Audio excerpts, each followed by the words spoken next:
Hello, everyone. Welcome to Brine and Blight. This is an underwater revolution Cypher System campaign brought to you by all these lovely people here, and especially TricksyWizard, Adam, and Trout. All of the wonderful, beautiful art that you will see throughout the episode has been lovingly crafted by them. We're going to go around real quick and reintroduce who we are, where you can find us, and we'll tell you a little bit about our characters. And we'll start off with Christian. Hello, my name is Christian, better known as Cap in most online spaces. I'm on the internet, the Kappa Chris, most places, Twitter right now, as for now, we'll see. I don't know. I'm playing Risubi, pronouns he, any. My pronouns are he, him. I forgot to say that. And do we do character sentences right now? Yeah. Yeah. Yeah. Okay. So Risubi is a warrior, a perceptive warrior who needs no weapon. That's my character. I'm really excited. Excellent. Thank you so much. Next, we have Z. Hi, I'm Z or Zach, pronouns they, he, she. You can find me on Twitter at twitter.com/ZachDevs. Probably other stuff too soon. I made a Tumblr today, but it can't see the light of day yet. So next week, maybe it'll be in the Twitch chat. But I am today playing Calliope, pronouns they, them. Calliope is a sharp-eyed adept who fuses mind and machine. Off the top of the head, I got it. Didn't need to. Raw chef's kiss. And yeah, that's me. Excellent. Thank you. Next, we have Jay. Hi, I'm Jay Justice. I'm a cosplayer as well as an editor and developer. Work in comics, games, and all that fun stuff. You can find me at that Jay Justice on all the things. My character Bahari is a creative adept who exists partially out of phase. She's a really fun character, and you'll get to see more about her soon. Excellent. I'm Stella Luna. I will be playing Berengaria today. She, they pronouns for both of us. And Berengaria is a kind speaker who controls beasts.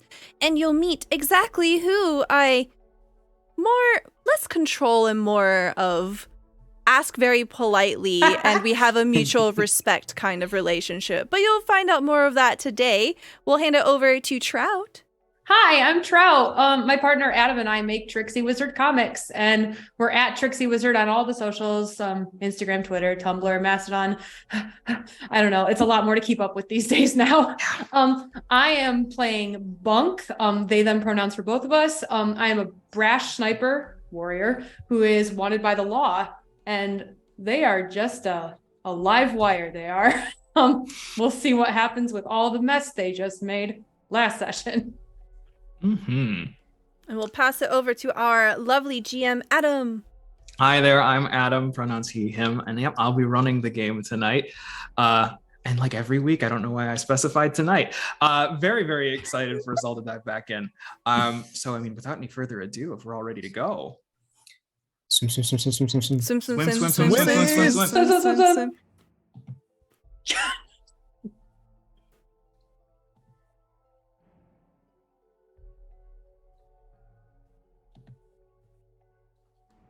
All right.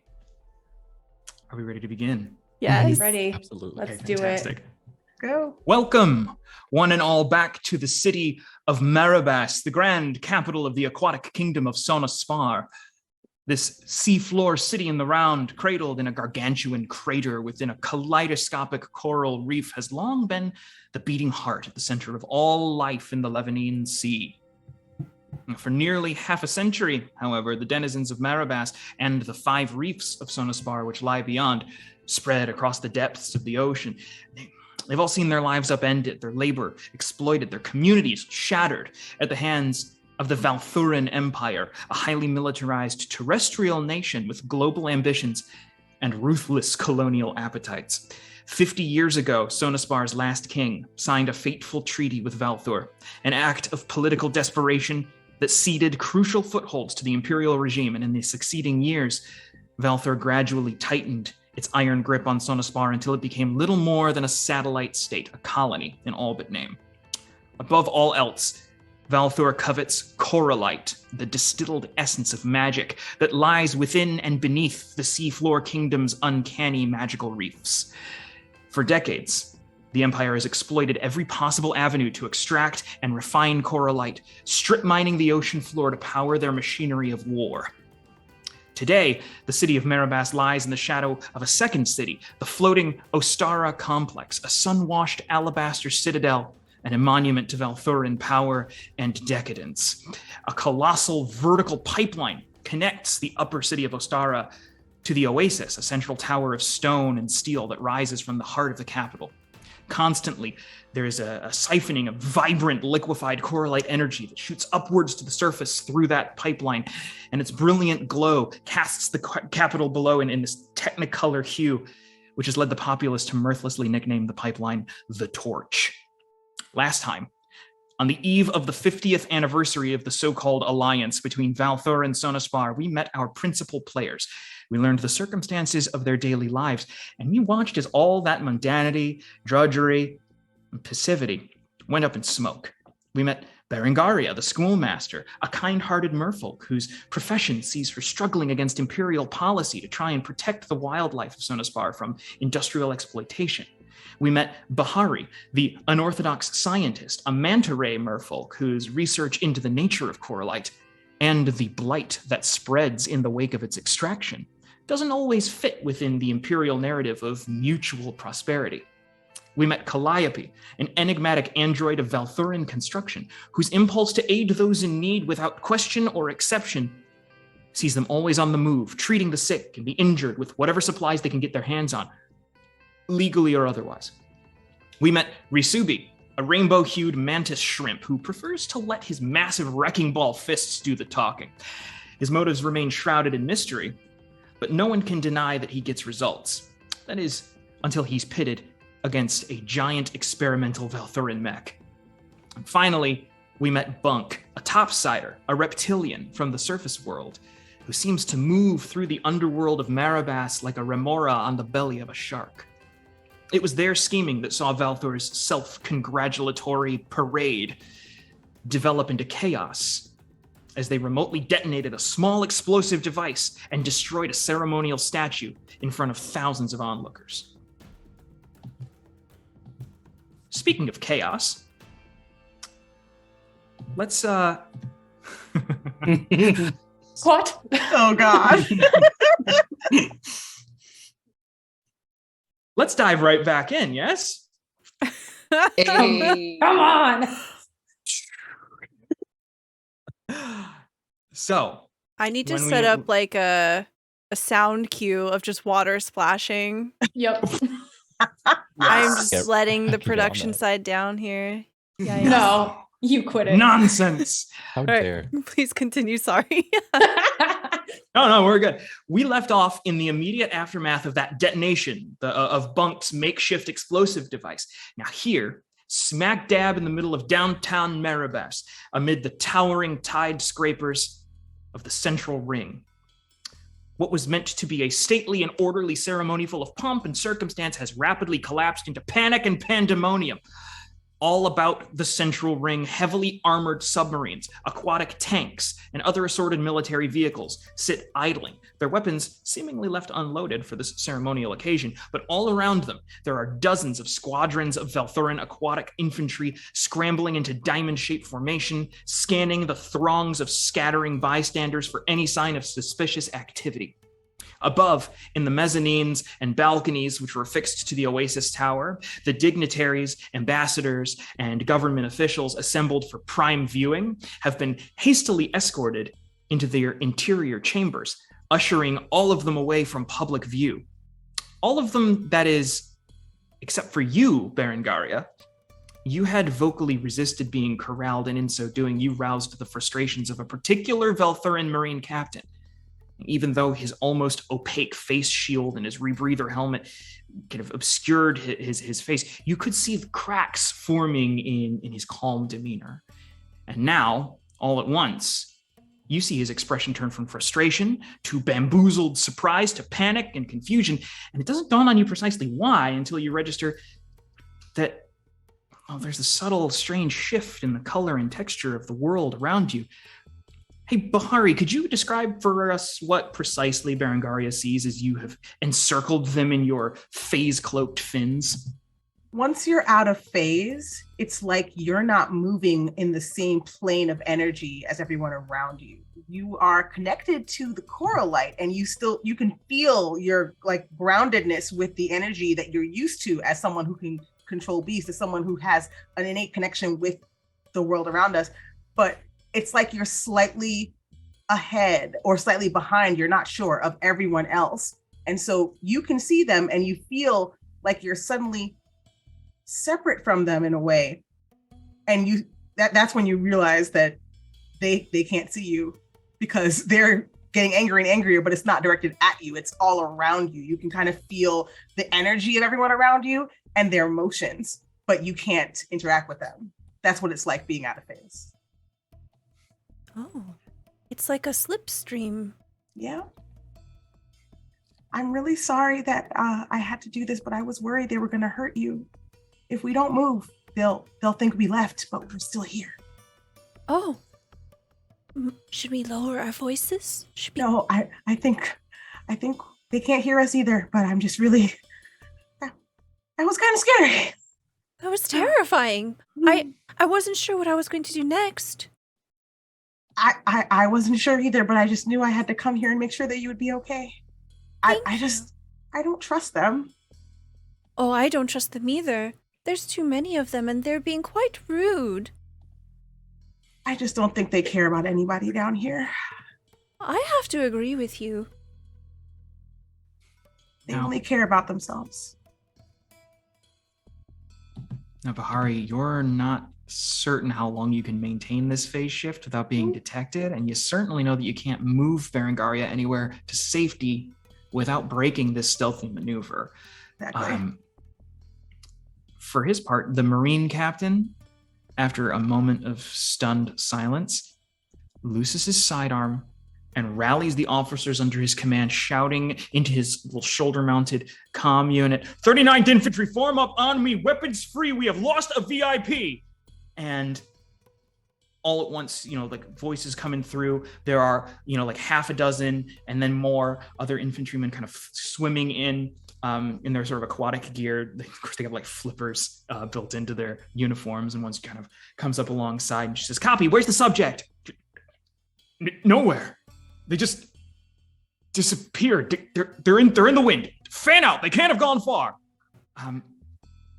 So as the two of you still sit for the moment, apparently undetected, swimming swiftly in your general direction, you can see fully a dozen Marine infantry who are assembling into 3 groups of 4 and then splitting off and swimming out over the city streets below. They got Coralite rifles at the ready, and the captain turns back and stares directly through you, studying every ripple in the current for some sign of what might have happened. Could both of you give me the first roll of tonight's game, a stealth roll? Now, this is actually going to be from Bahari. This is an intellect task because you're using an intellect skill to affect this cloak. Now, from Berengaria, this will be a speed roll as you are attempting to kind of use just subtle movement and just trying to be as gracefully as possible, not make any noise in this moment. As we are out of phase, are you maintaining physical contact with me, Bahari? Yeah, I have to have my fins around you the whole time. Okay, so that way there's no break in the shield. You can feel me shivering, and you even feel me stiffen as I hold my bubbles in. So this is going to be a level 4 task. Oh boy. For each of you. Sheesh. Oh god. First roll of the night. Yep. You are no pressure. You are hiding in plain sight 2 feet away from this Marine captain. Oh my god. Oh no. It's okay. He can't possibly see us breathing because our breathing is out of phase too. Who had the garlic help? Who I had the would garlic like- help? The garlic kelp. It was me. The I had garlic kelp. I had the garlic kelp poppers. No, they're going Special to at the- sniff us. Oh no! It was Rhoda's Garlic favorite. permeates all dimensions. Oh, You can't God. hide that. Oh man, I'm scared. All right. I would like to use my effort. Okay, so Yeah. employing effort here. That'll cost 3 points from the requisite pool. Do you have edge in speed? No. Okay, so it's going to be a full 3 points away from your speed pool in order to lower the difficulty down to 3. Okay, I have edge and intellect. Does that help me? So whenever you so for you, if you're expending effort, Yeah. anytime you expend any points from a pool where you have edge, you reduce it by the edge number. So for you, you have an edge of 1 in intellect. It only costs you 2 points from the pool. Okay. I rolled a nat 20. Let's go. Going. 16. 16, incredible. Okay, so that's a success and a massive success. So We're gonna live. We're gonna live. we're gonna live. All right. So here's what happens. The captain squints for a moment, just straining hard before shakes his head and he turns away. And he starts swimming away to take up a higher vantage point, take up an overwatch position to coordinate troop movements. But Berengaria, you notice that as he leaves, something about the hastiness with which he loosed his firearm, something unclipped from his belt and drifted down and is now just kind of rolling slightly back and forth along the grated floor of this balcony.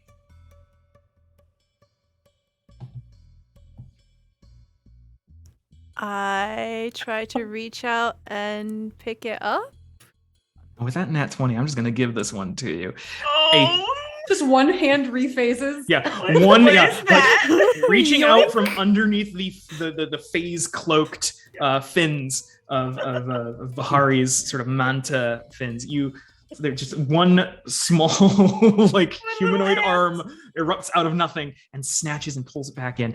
And you can go ahead and add to your character sheet a cipher. The first cipher of the campaign. Yes. Because I Woo! Cypher RPG. completely neglected to put those into the first session. But yes, here we are. Go ahead and add a flash grenade. What? Okay. Oh my goodness. Oh no, I This- started typing it. I wrote a flash grenade. It's how you make fens real fast. Yeah. It's a natural ability for Berengaria. It aids in friendship. So this flash grenade, go ahead and if you have one on you, please do roll a d6 Okay. One dice. and add 2 to it. So that'd be a 4 total. 4 total. Cool. So on a level 4, here's the effect. This flash grenade projects a small physical explosive and can be deployed up to a long distance from your position, so up to basically 100 feet away. It bursts within an immediate radius, so basically like effectively a 10-foot radius wherever you cause it to detonate, and it blinds all within for 1 minute, except because you rolled level 4 or higher, that increases to 10 minutes. So you have a one-off charge of an item, basically a flashbang you can throw down within a long range, and anyone who's affected by it is unable to follow or detect you with even basic competence for the next 10 minutes. Look at get out of jail free card. Oh my gosh. Okay. Long distance. I hold it, I clutch it against my chest, and I withdraw into the safe embrace of Bahari. Friendship fens. I have no idea what this is, but I think it'll be helpful. I'm glad that we have it and not him. Haha. Okay. Do you know how to get out of here without anybody seeing us? Like, since they're all going other directions, do you know the fastest way to get like back downstairs? There is a cluster of ivy kelp. God, everything is just kelp in. There's a cluster of ivy kelp growing down the side of the building. We could perhaps get lost within its leaves as we swim down. Okay, and I think the guards are on the other side of that part, so they wouldn't even see us if we could just carefully. Everyone's turned away. this might be the best time to make a break for it. What do you think? Let's go. All right. Okay. The quietest, stealthiest swim. So as soon as you start to unfurl your manta fins from around Berengaria, immediately the cloak starts to waver, and then you kind of come back into visibility. Mm-hmm. Now, at this point, I mean, you can each keep your eyes trained up like 35 feet up diagonally, like ahead of you. You can see the captain back turned, again speaking something you can't quite hear into that shoulder-mounted just comm unit directing troop movements elsewhere, but otherwise you don't see anyone between you. And yes, you can go right over the side of the balcony, and there's this like a hanging or crawling ivy like kelp. It's an accent piece, but now it's an asset. So literally an asset. I need both of you to give me speed tasks here, which would be level 3, a level 3 stealth related task. But count the ivy here as an asset to lower it down to a 2, the goal number of 6. Bahari's ever been happier to have worn her undersea camo dress today in her life. That's basically what it is. I rolled a 12. A 12 is a success. 20. Oof. Oh my god, are you kidding me? I rolled a 5. Oh no.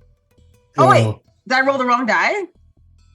No. D20, yeah. D20? Yeah. I think you're. Oh yeah, Right. no, unfortunately here. So Baron My Garia, camo dress failed me. you managed to slip away very quickly, and just kind of like with a single flap of your tail fin, you kind of cut that 90-degree downward turn, and you And were the immersed. invisible girl gets got. And Bahari, unfortunately, as you kind of came out of that cloak, there's something about the sort of wavering effect that seems to draw some attention. I'm going to make an intrusion here, the details of which we will resolve very shortly. Yeah. But first, we have to turn our gaze somewhere else, because we have other things happening right now in the midst of this chaotic scene. Hey, Rasubi, Bunk, the two of you are standing just off to the side of a huge marine tank. Yeah. It's one of the dozens of military vehicles that were gathered for the now scuttled parade. Risubi, you might recognize this one on site. Could you just really quickly just give me an intellect task here? It's for like mechanical knowledge, base level 3. Sure. Yeah.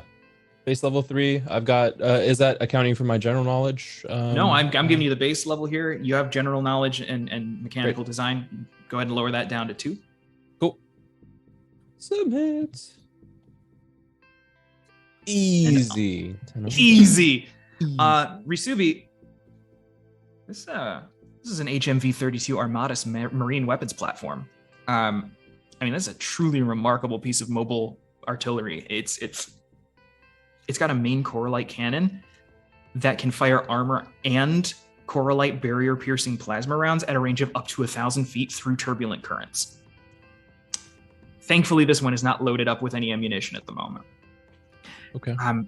But it might have some very choice components inside, and you have just aided Bunk in peeling back a weakened portion of the vehicle's main hull, thanks to your very beefy bod.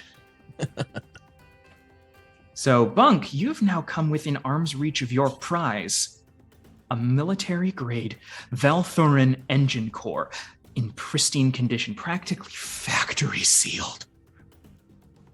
It's not going to be easy to safely remove or transport it, but damn it, you've come this far. If the two of you want to go about extracting anything from the interior of this mobile weapons platform chassis, that's going to require a couple of rolls. But while you ponder that, Calliope, you're here too. You're still hovering overhead. You're about 50 feet up, granting you a pretty clear view of the utter chaos below as the Marines pour in and begin dispersing the crowd. Hundreds upon hundreds of Marabas citizens are just fleeing the scene as dozens are apprehended for just the slightest suspicion of complicity in what went down here, in the disrespect that just transpired. You can you can see a pair of like Ostracan crustacean folk youths just leap from the street level below and just cling to the side of one of the tide scrapers and just scuttle along the wall and slip into the darkness of a nearby alleyway. You see a tentacled merfolk who had been selling bouquets of anemone to the assembled crowd. She seals her wares away inside a bubble-like backpack, slings it over her shoulder, and propels herself away with all 8 of her octopus tentacles toward the nearest sea tram station, just in a panic, leaving a cloud of ink in her wake. Calliope, what are you up to here? Calliope takes a deep breath and says, I am not Valthuran. I am not Valthuran. Looks up. Do I see Berengaria or Bahari at all? That's interesting. I would say at this point, you would have seen initially as Bahari kind of phased out and then, basically as she made a beeline up to the surface of that, the top side of the balcony there, and then bumped into somebody before immediately wrapping her fins around Berengaria and then both of them disappearing. I would say if you wanted to try and get a look at them now, that would be actually, you can go ahead and give us a perception-based intellect roll, and that is going to be a difficulty level, base level 3. 3. I'm going to go ahead and definitely use some effort. So I'll use a level of effort here. Already trained in it, and I succeeded. Fantastic. Okay, so you'll get a clear view of exactly what happens next. You can see just the very back of the tail fin of Berengaria as she kind of flips it and disappears behind this sort of wafting, wavy, sort of like sort of greenery fixture of this sort of clinging, hanging ivy kelp.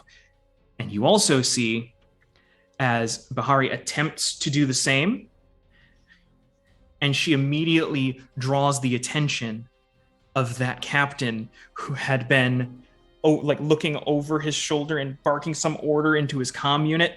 He catches out of the corner of his eye, turns around, levels his Coralite sidearm directly at you, and before he can make a move here, this counts as an intrusion here due to the failure of your stealth roll. So Bahari can go ahead and take 2 experience points and pass one of them on to somebody who you want to bring in to help resolve this. Oh boy. Let's see. Who wants to fight the cops for me?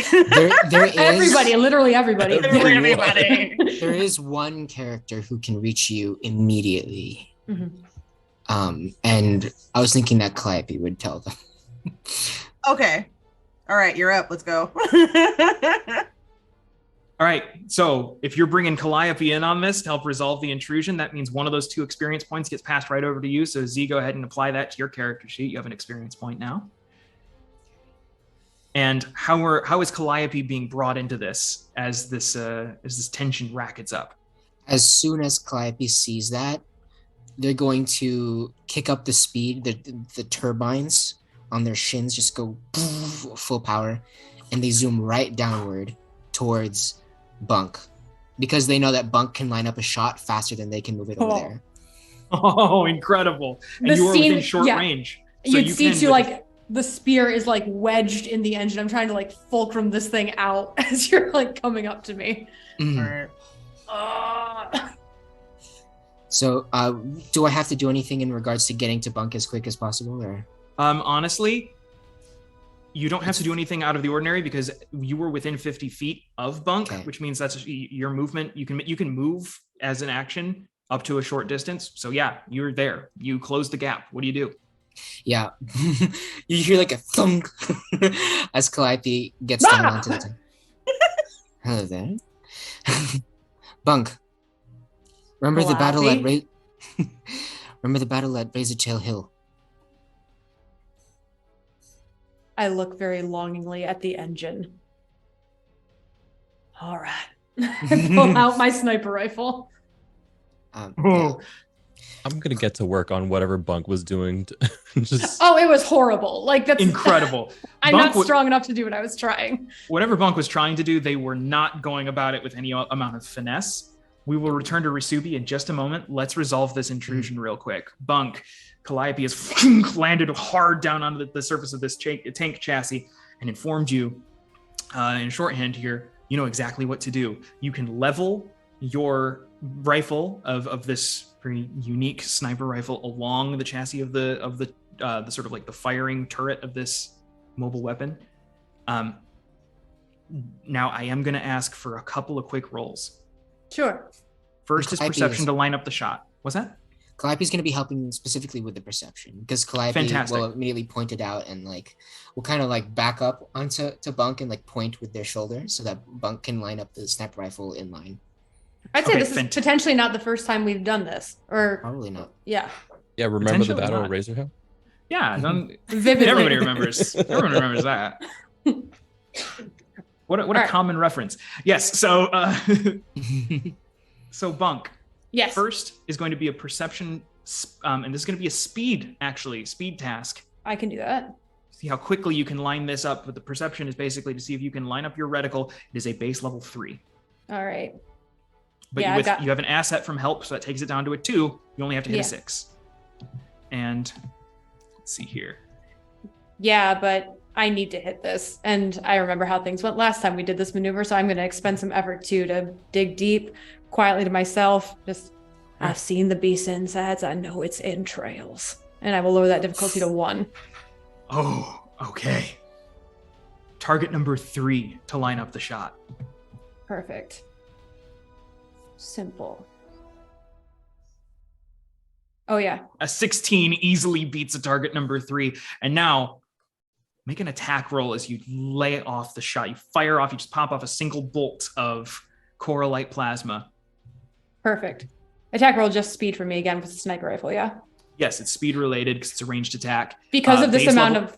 Sorry, go ahead. What's that? Oh, I was just going to say, because of the amount of like time and effort we're putting in together, can we use Overwatch since I'm basically posted up aiming at a specific spot? I will say that unfortunately that requires you to have already done that, and you're bringing in you're kind of reacting here. If you had posted up and were watching, yeah. So this is going to be a regular attack roll here, but it's speed task again, base level 3. All right. Let's give it a whirl, Bunk. Oh, by the way, if the opponent has a straightforward weakness, takes damage from fire, can't see out of their left eye, and so on, the GM will tell me. Okay. There's no obvious weaknesses here. So it's level 3 difficulty. Was anything lowered about that? Of course, you still have the asset of ongoing help from Calliope since they're the one who's helping with the intrusion. Terribly sorry. This is actually a difficulty 2. So what was the result of your roll? The roll is an 8, so that's just good for us. Yeah. Yes. Thank you for remembering. Yeah.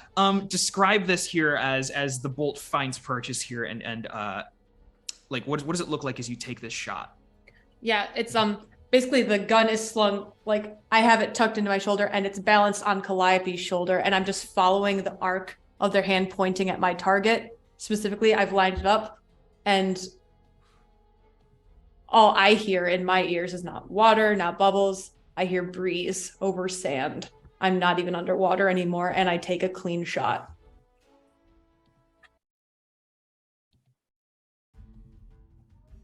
To kill. Whizzes through the water, leaving a trail of like snap boiled bubbles behind it. And it drills in directly into the shoulder, fusing all of the circuits in the communications array and leaving a wicked looking wound in the shoulder as the suit depressurizes. There's a big burst of bubbles and he goes like flailing wildly and just loses his whole just kind of like attitude and like pitch and yaw and just starts like spiraling and cracks into the wall as well. You don't know if it was a permanent sort of situation or if you've just given them a moment to escape, but Bahari, you had just made eye contact with him as he was like lowering the gun, and then like he takes like one breath and is about to like, you know, give you some kind of order, and immediately you see this bolt of just turquoise plasma just bore into his shoulder. He goes flailing wildly. What do you do now? I'm going right behind Berengaria. Yeah. Thank you, ancestors. Okay. Swim. Incredible. Adam, now that I've turned around and I'm seeing like innocent people being corralled, is there any chance I see a very specific merfolk who means a lot to me in this crowd? We're about to get back to that, but before we do, Yeah. Risubi has actually, while you've been laying up this shot and Yep. kind of taking this guy out, at least for the moment, Risubi, you can see that the interior here, if you want to secure any parts from inside this chassis, all of the important parts inside this tank are affixed with sort of like safety clamps, a sort of anti-tampering, anti-sabotage failsafe. In order to do this, it's going to be 2 rapid fire rolls as you kind of like laser focus in on the task, barely even registering as the Bunk says just badass one-liner and just lays out the shot. The first is going to be an intellect task. Okay. It is a task regarding mechanical knowledge and engineering, base level 3. Base level 3. I have general knowledge. I have Takes it an down to a eye 2. for detail as well. I will say that counts as well, because this is a very detail-oriented task. You need to figure out a way to specifically cut the right wires to disable the safety clamps that anchor all of the system's critical parts inside the chassis. So go and take that down to a level 1. Target 3. Come on now. Awesome. Come on now. Smart punch. There we go.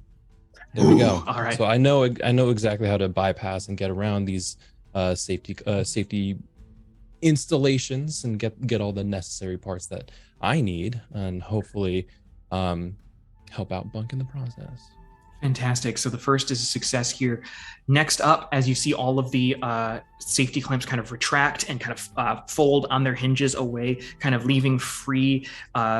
You've basically entered like maintenance reboot mode. It's in its sort of like boot processing here. So you've got access to several parts.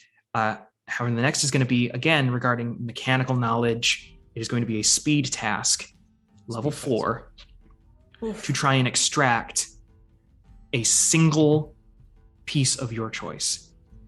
Okay. Now, you've got a couple of really tempting options here. You could see that Bunk, while they were trying to crudely crowbar their way into this thing, they were clearly going for the engine core. This sort of it's pulsing slow and steady with this sort of strobing turquoise glow.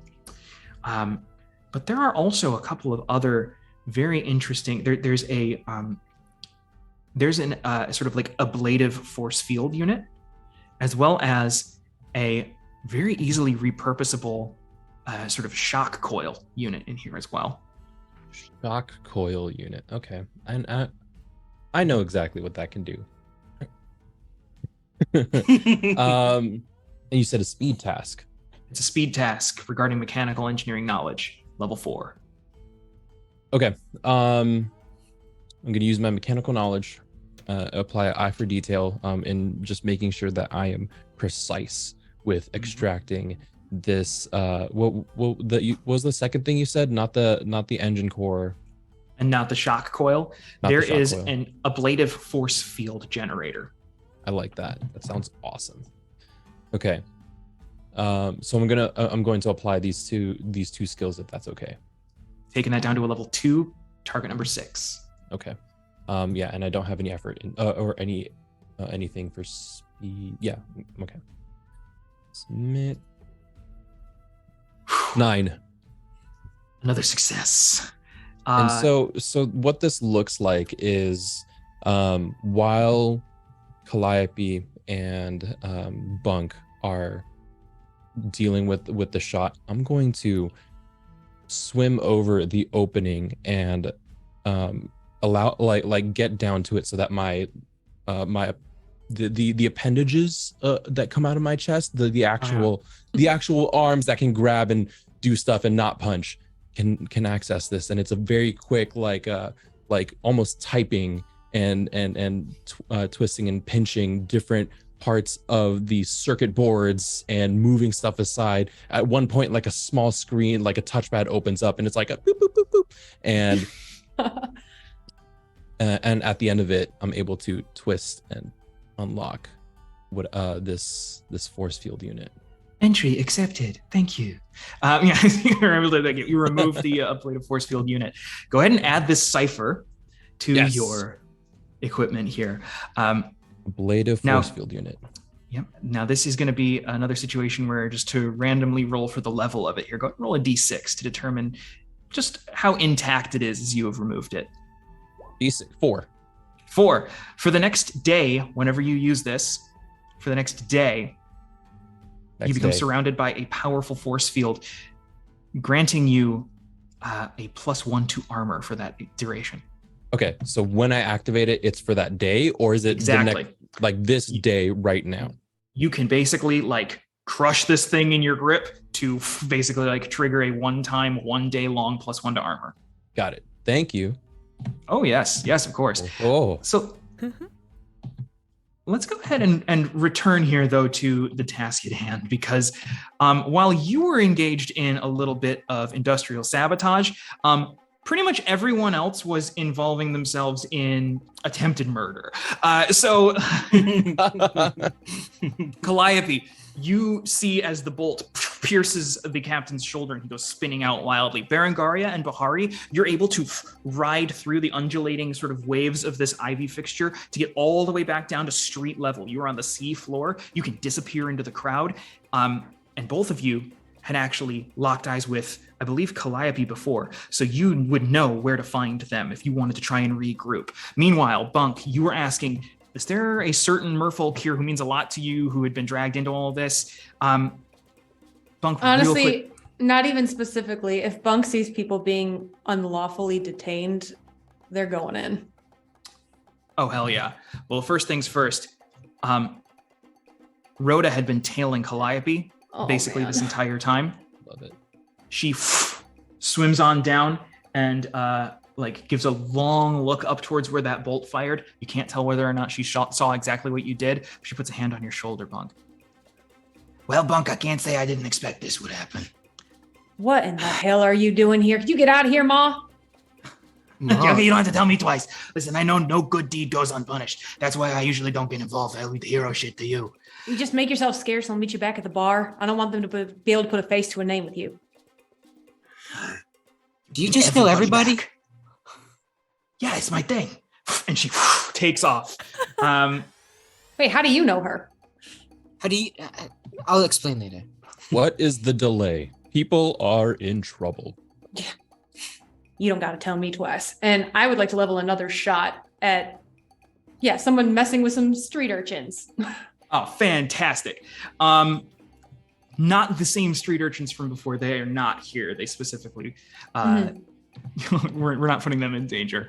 But yeah, in fact, you can see, Bunk, that octopus merfolk, sort of like anemone bouquet selling sort of like street vendor.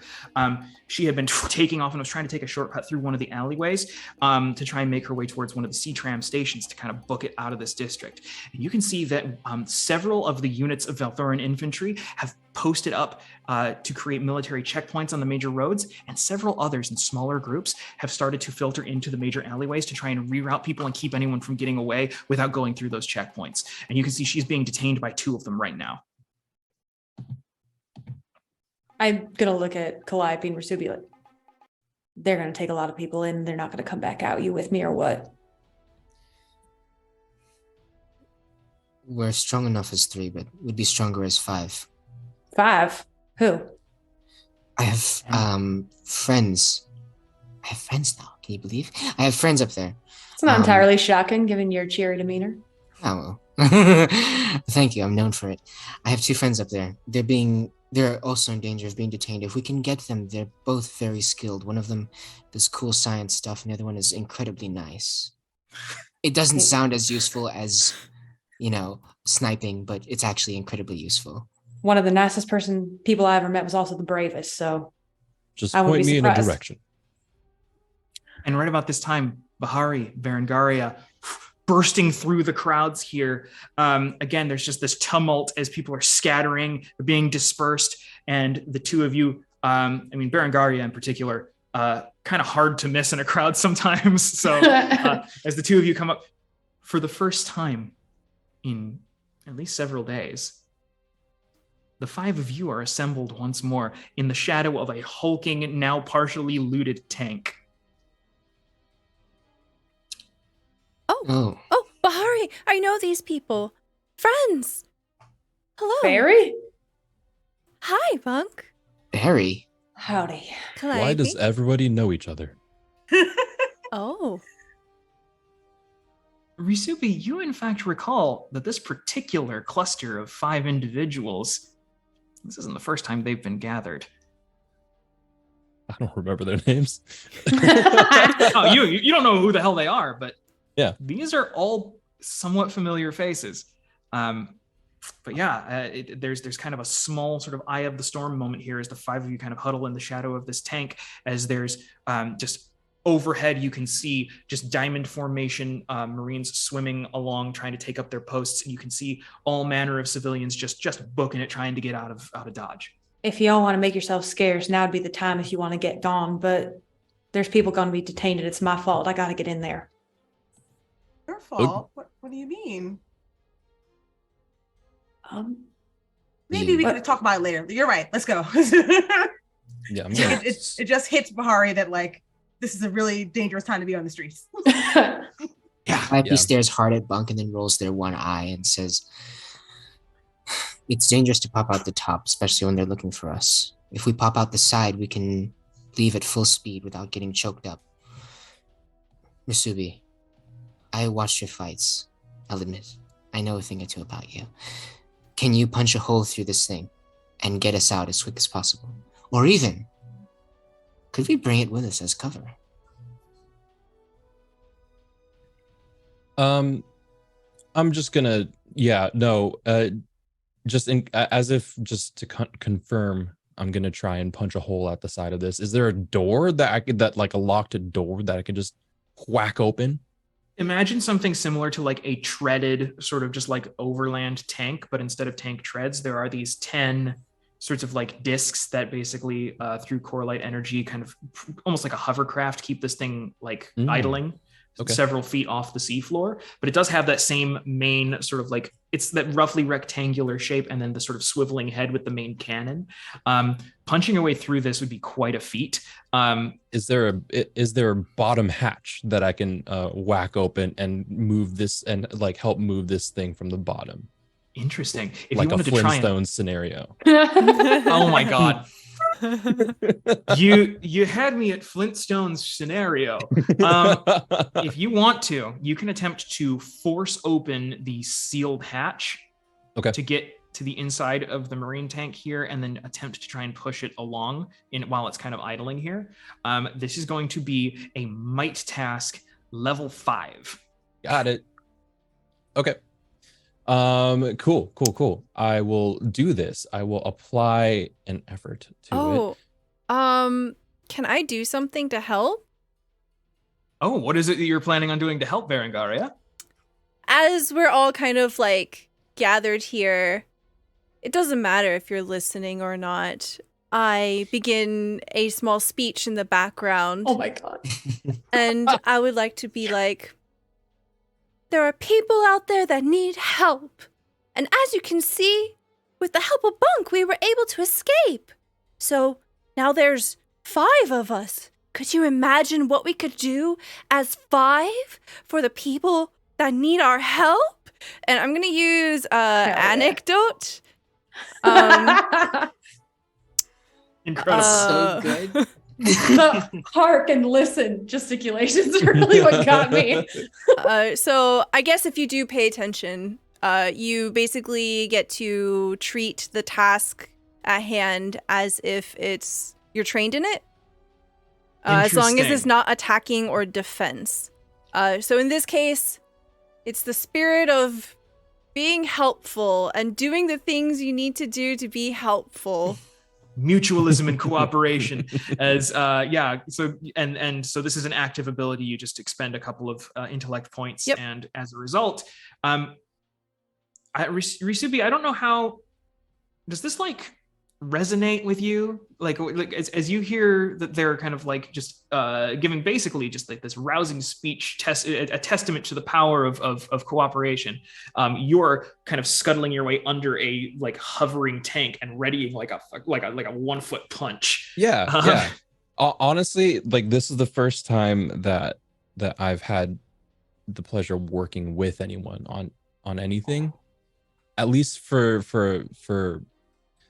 as long as I can remember, and it's been a little lonely. And so just Berengaria talking about it is filling me with just hope, you know, that this is something that we can do and we should do. Go ahead and lower the difficulty down to 4. Down to 4. Okay. And I will apply effort to might to I'll drop it down to an effective level 3. Target number is now 9. Come on. All right. Failure. Roll a 6. Oh. Okay. Here's what happens next. Risubi, describe here for us how you fail to break into the bottom of this tank, and I'll tell you the consequences. Okay. I think it's just the fight from earlier today. I haven't been able to recalibrate. I haven't been able to really clean up and restore a lot of the damage done to myself. So it's frustrating to me that this is that this is happening. But unfortunately, I do have to call it, or else I risk doing more damage to my body. So yeah, with like a piston-like force, you manage to dent into this thing, but unfortunately, it seems like the sort of locking mechanism has only been wedged in further. This is kind of a fool's errand to continue at this point. Now, Can I? Yeah. Oh, never mind. Never mind. I don't have this ability or skill. Never mind. Okay, no worries. As you kind of crawl your way back out from underneath the tank and regroup with everyone else, Berengaria is still just, vouching for you. She's in your corner. But this is the point at which the tension in the downtown Marabas hits a fever pitch.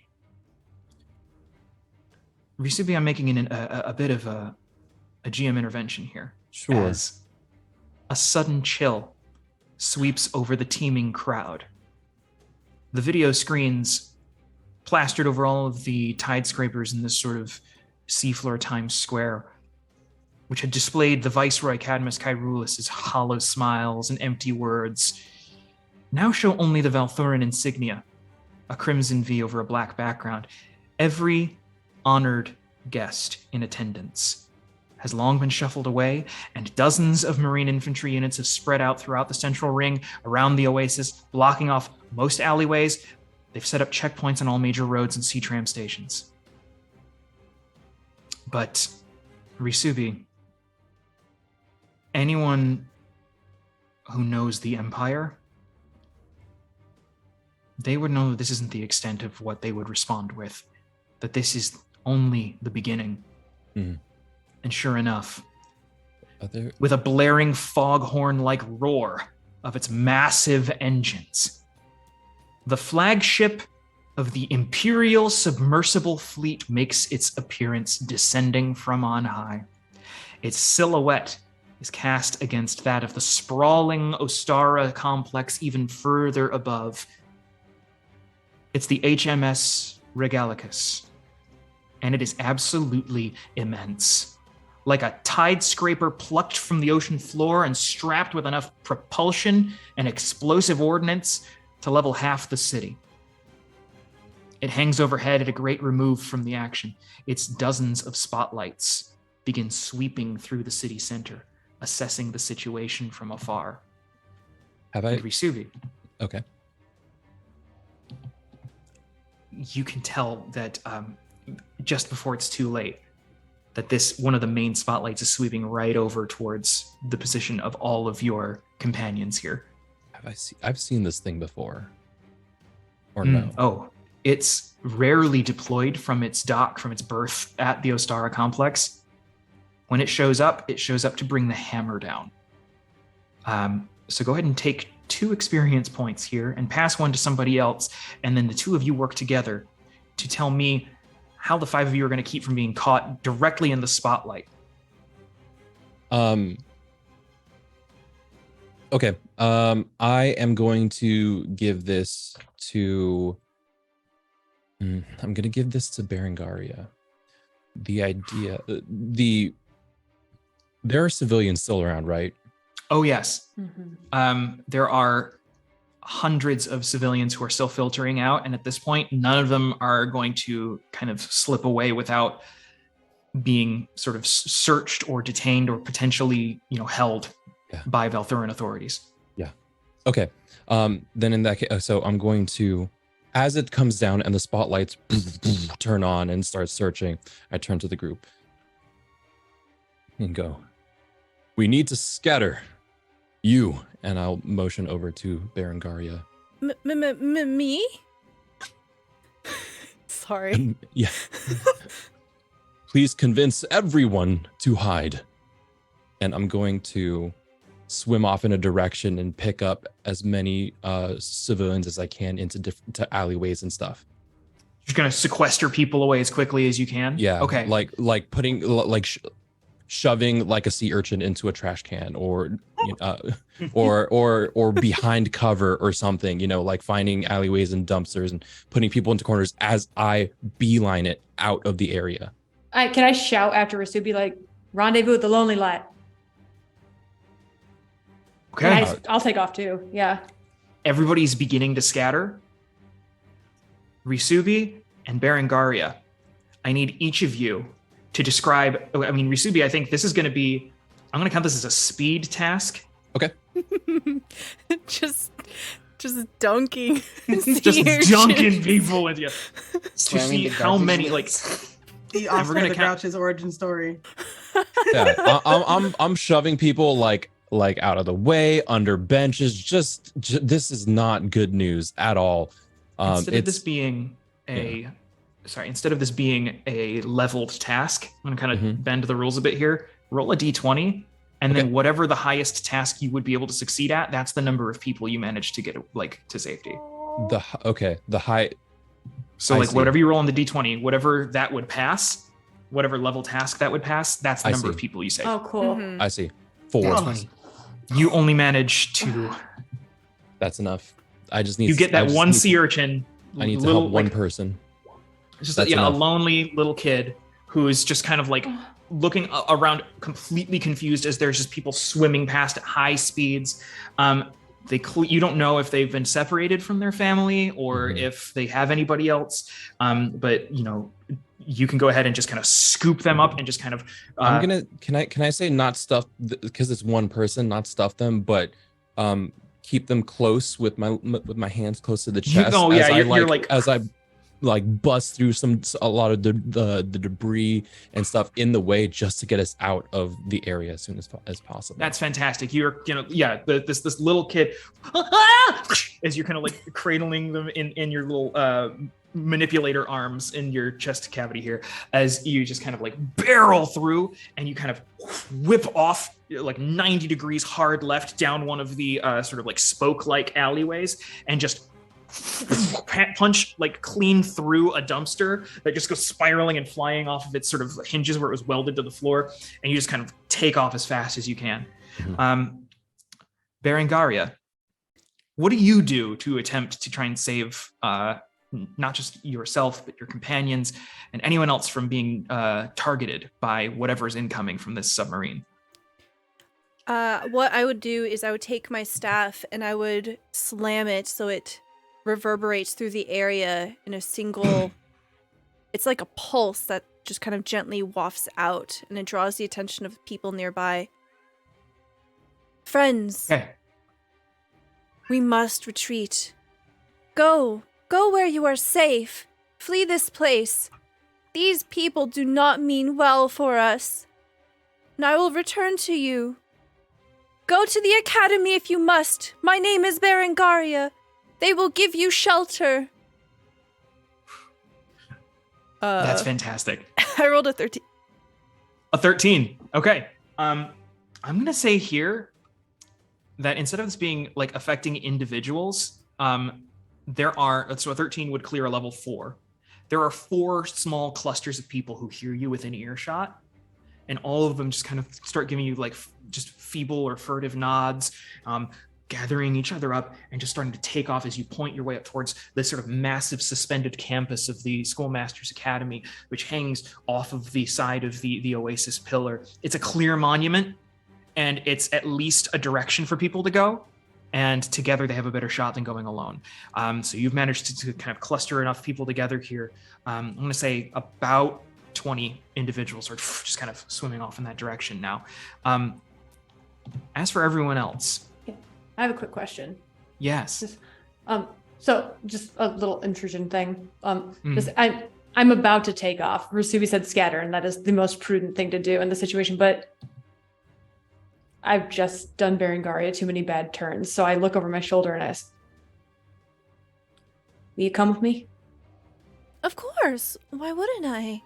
I reach out a hand to take Berengaria's, if that's okay.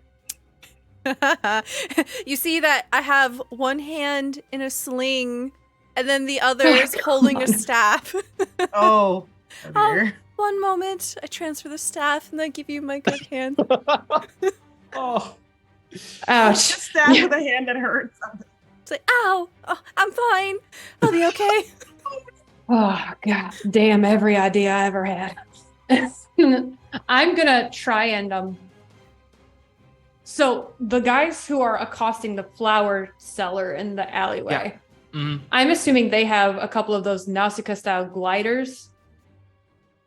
Oh, all of the infantry units who had to take up positions quickly have the way that in real there are sort of these like personal sort of like scuba submersibles where you kind of like hold on to these, basically an individual turbine or propeller that kind of like can water like a little, basically like a water Segway. Like they don't travel at super high speeds, but are maneuverable and nowhere near as strenuous as swimming.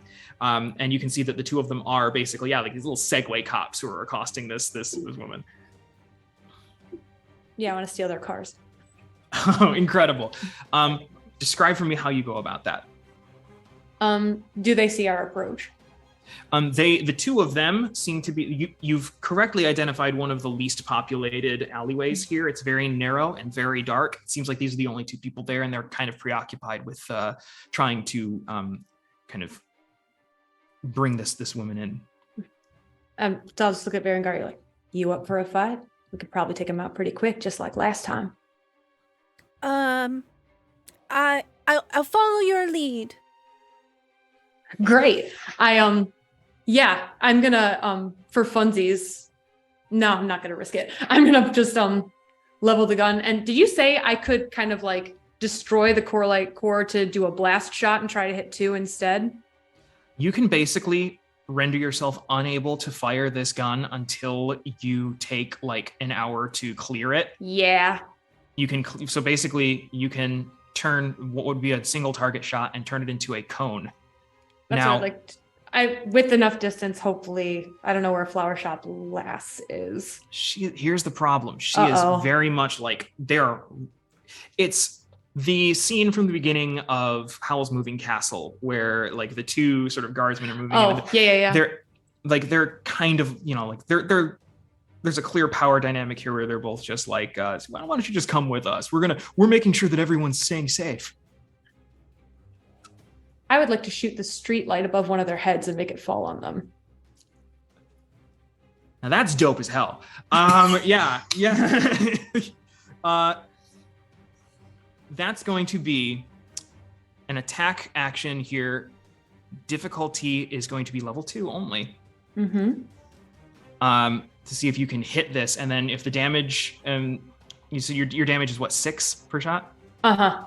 Yeah, that would be enough to probably kind of like wrench this thing free from its supports, and it would probably collapse. So if you can hit this, you can cause a little bit of mayhem. All right. That's what Bunk does, period. Yeah, it's kind of the move. Yeah. And Adam, again, Bunk's not in the business of missing shots. I will use my effort to lower this difficulty. Oh, hell yeah. So down If you to a don't difficulty terribly 1. mind. Yep. Perfect. That should be down to 16 now, and difficulty of 1. Come on, bunk. I rolled a 5. Ooh, okay, yeah. Glad I good did job. it. We're playing that up. Oh, Okay. Okay, yeah. So on a success here, you are foregoing dealing any direct damage, but just describe what happens here as you drop this. So, like, Bunk takes the shot, like levels it, and shoots the streetlight down at the same time, kicks their spurs on their cowboy boots into life, and just like starts jetting towards the other guy. And I'm hoping fantastic. I'm going to try and collide with him with Berengaria in tow. So the two of Whoa. you take off like a shot as the plasma bolt bores into the sort of like support beam that has this sort of like alleyway street light affixed to the nearby building. I say giddy up when it happens, just so you know that happened. Oh, you're off the fucking chain.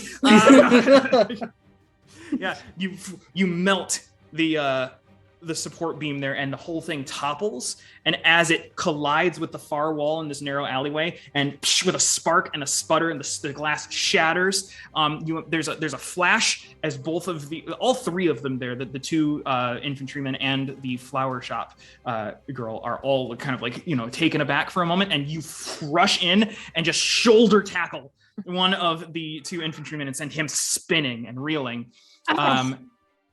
But so neither of them are damaged, but you and Berengaria jet past down into the alleyway, into the darkness. And you've at least given a free opportunity for someone to get away. We need to know what happens with... I think instead of trying to steal the cars, I think we're just trying to, unless you really want to sell them, maybe we just get out into the darkness and tell the flower shop lady to go. Yeah. Like I imagine like we're kind of like just like sliding by just from the force of like how we're like flying through this, and Berengaria is kind of like looking back and saying, "You should run." We're doing a big Ghibli like run. One person's running, the other person's like bouncing Whoa! behind them. Whoa. We just need to know what Calliope and Bahari are doing to get out of this situation. I'm gonna say Calliope. Oh, go ahead. No, go ahead, Calliope. Go ahead. Yeah, Calliope like leans down to Bahari, like hand on the shoulder, and is like, "Bahari, 2 choices. I get you to safety now, or we can disrupt the entire operation together. That is your choice." Let's cause some distractions. Okay. But the moment things turn sour, you turn and run all the way back to the bar, right? Okay, if that's the best move. All right. I need to find the comms officer. Clyde, Clyde can you tap into their signal? Mhm. And make it so that there's no signal. And I think you can help with that. I think so. Interesting. So I'm going to say that because you had this conversation, the two of you have basically kind of ducked against, like flat against the tank, and waited for the spotlight to swing past. So can both of you give me, it's going to be stealth speed tasks, difficulty 3, to see if you're kind of picked up. Speed task? Speed, yep. Okay. I will say that hiding against the side of the tank here counts as an asset for stealth, bringing it down to a 2. So Okay. That's going to be a difficulty 2, so target number 6. Okay. Ooh, all right, yeah, Bahari. Ooh. Leveraging your slightly out of phase body as you're transparent as you go up against the side of the tank here. That's a 15 for Bahari. Yep. Difficulty 2. I also used an effort. And you used effort. Yes. Okay. So draining a little bit of your stamina here, you basically like whip yourself against the side of the tank and the spotlight just cruises on by, and as you're both kind of pressed up, sidled against the side there, that's how you kind of conducted that quick exchange. Okay. So yeah, that's going to be a success for both of you. Now here, before you all take off to continue either trying to escape, cause some mayhem, or both simultaneously, something else begins to transpire here in the downtown region.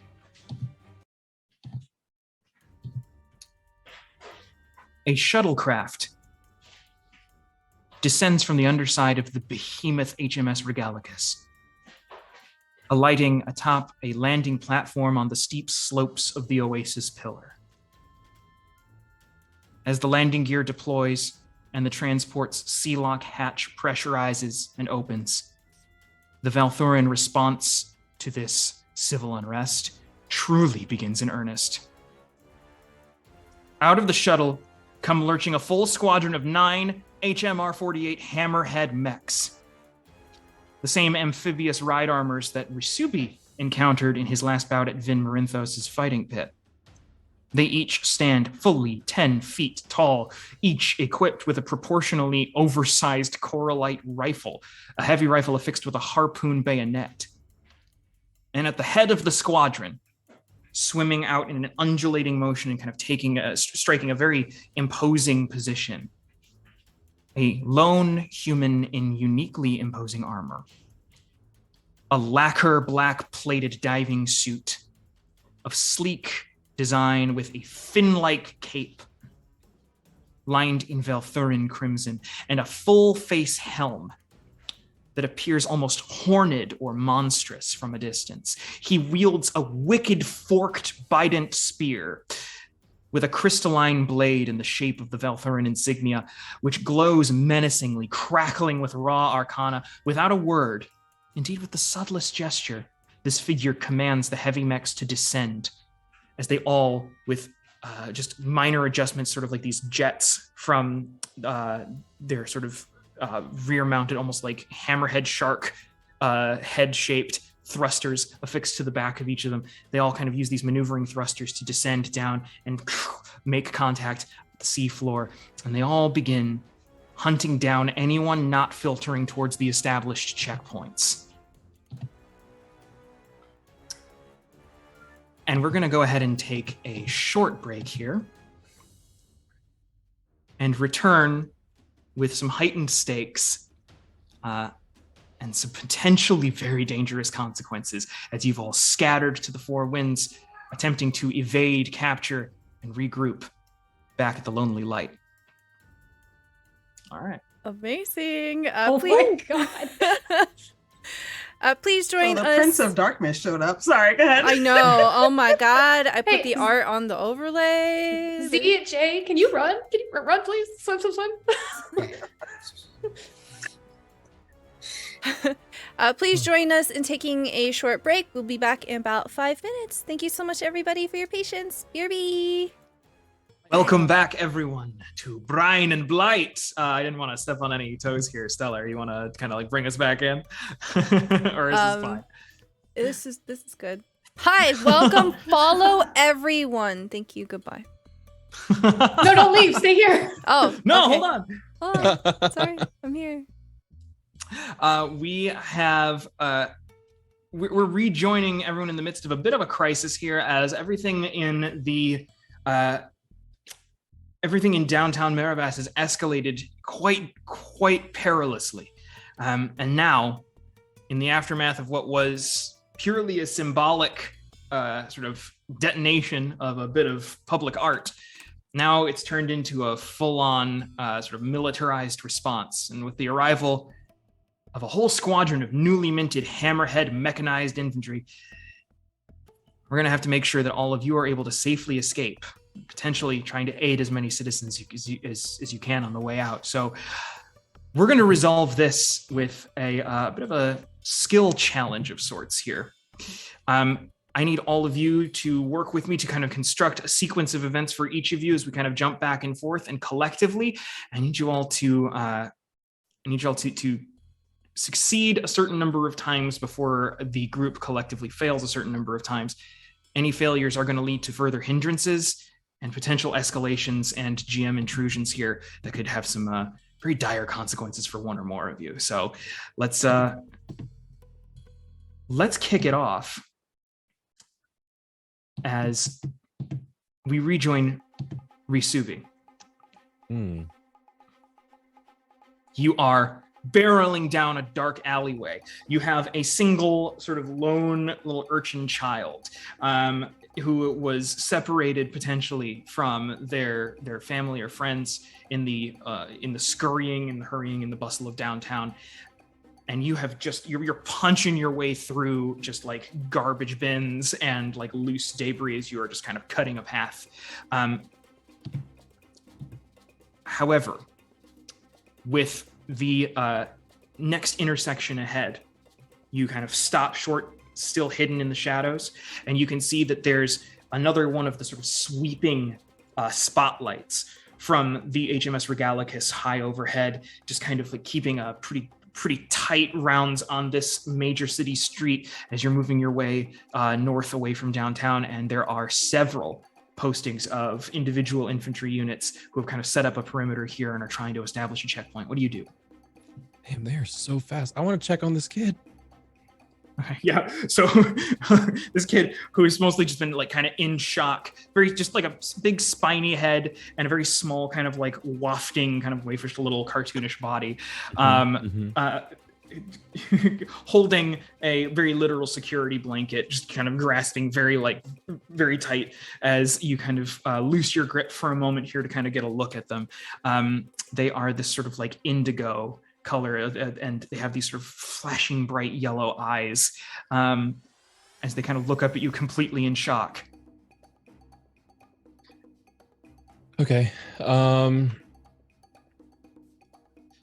Oh man, I'm just going to look down.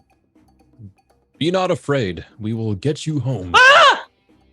Nope. Ah! That is the exact opposite of be not afraid. Please. Sorry. They're very large. I mean you no harm. Do you know where you live? My house? I live at my house. What does your house look like? Well, it's next to a lot of other. There's a bunch of other ones, and there's it's got a wavy roof and it's green. That's not a lot to go off of. I just know it's not downtown, right? You would guess based on the idea of close-knit housing with a lot of, and wavy roof might refer to sort of like the corrugated iron or steel that kind of makes up some of the makeshift homes in the dorsal district. So you might actually be going in the same direction here. Okay, cool. Wavy. Okay, cool. Knowing that, feel a little bit more at ease. Okay, we will get you home. Just please stay silent. Let's just start hyperventilating a little bit more. Just like that. Nope, too loud. Just slow down. And I'll make noises that, slow breathing. Imitating a slower, respiration. Yeah, okay. Yes. Okay. Yep, absolutely. You see, I am big and strong, right? I will protect you. Okay. Looking out. They're starting to set up a checkpoint, right? I mean, it's not done yet, but you can see that there's like several more who are kind of sliding in here, gliding in on their sort of like personal scuba submersibles here. Oh man. Okay. I don't know if I want to make a whole chase, but I am terrible at sneaking past.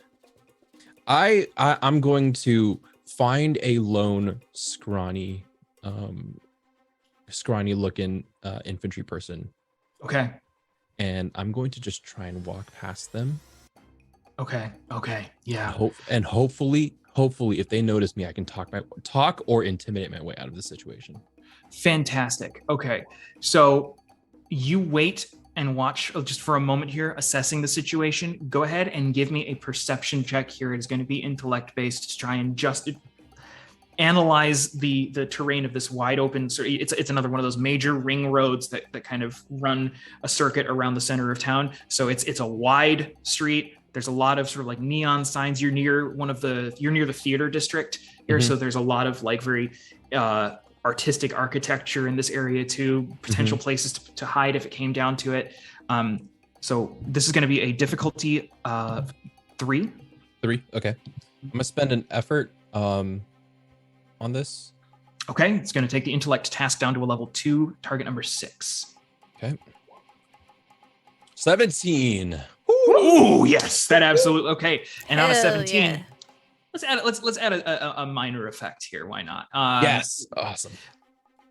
You describe to me specifically the person that you wait until it's their sort of turn on the rounds for you to kind of like make your first appearance. You describe like.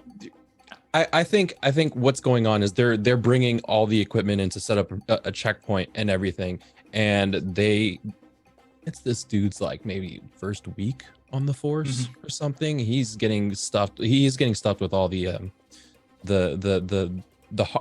more menial tasks, and so he's been told to wait here, not screw this up while they go back to the truck and bring over some more equipment. And so I am clock that. Maybe not so much the he's only been around for a week thing, but I clocked that this one is the weak link of the pack. He's got a clipboard. It's like a hard light sort of tablet sort of clipboard here that he's got in front of him. He's really focused. He's looking around a lot and then checking things back down and taking a lot of notes. And you get the sense that like you sense some unease. So you just kind of strut out in front of this person. Yeah. And go, I wish to get through. Excuse me. No, I'm so sorry. This child requires to be reunited with his mother. Okay, that's. Oh God. Can you? Okay, at this point, I am going to need you to make a difficulty 2. Difficulty 2. And this is going to be a sort of persuasion. However, I am going to allow you to use this as a might task if you want, as you basically are trying to persuade just through sheer force of just like presence. Like, you're not going to stop me. I have, okay, so here's this thing. Okay, I have two things on my sheet here. I have being imposing. That's something that I have.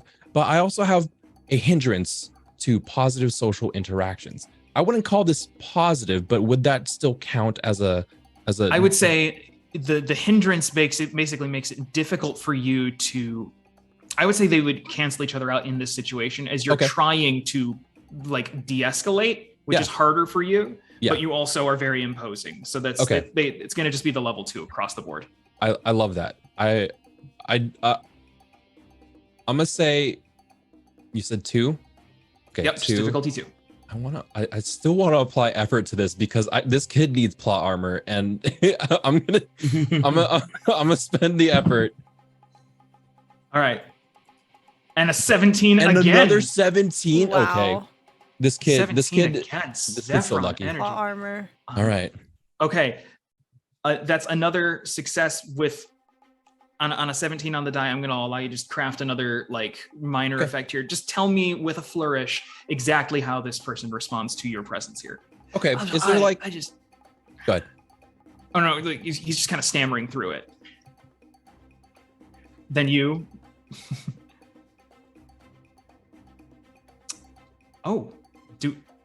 Is Kappa a little frozen? I think I've lost him. Dang. Oh, I thought Christian was just deep in thought. Like deep in reflection. Though. Like, we'll just use that for his BRB picture. Look at it. It's perfect. All right. Well, in that case, I'll sort of take the reins here. There's this moment where, Risubi just kind of like struts in, the sort of like manipulator arms holding this small urchin child. And the infantryman's like, I see like identification.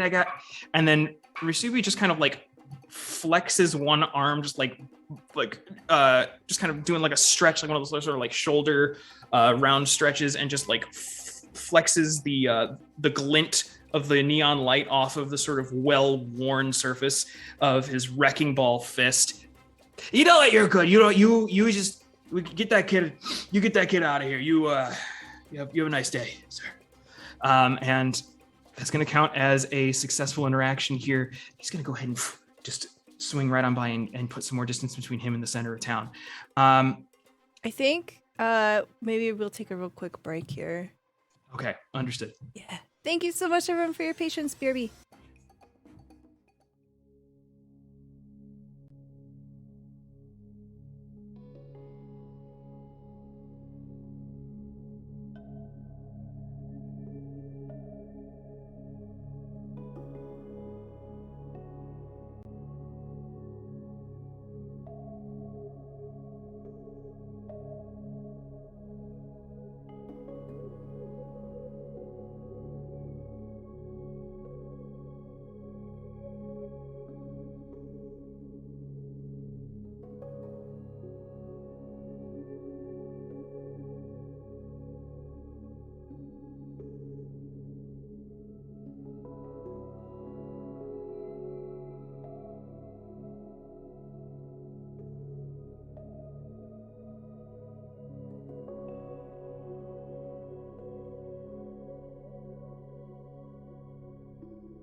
And we are back, and we are moving right along here as the PCs here are attempting to scatter and just break through the gradually establishing sort of military checkpoints around downtown here, as an ever-escalating military presence from the Valthuran Empire is touching down and making sort of landfall here at the bottom of the ocean.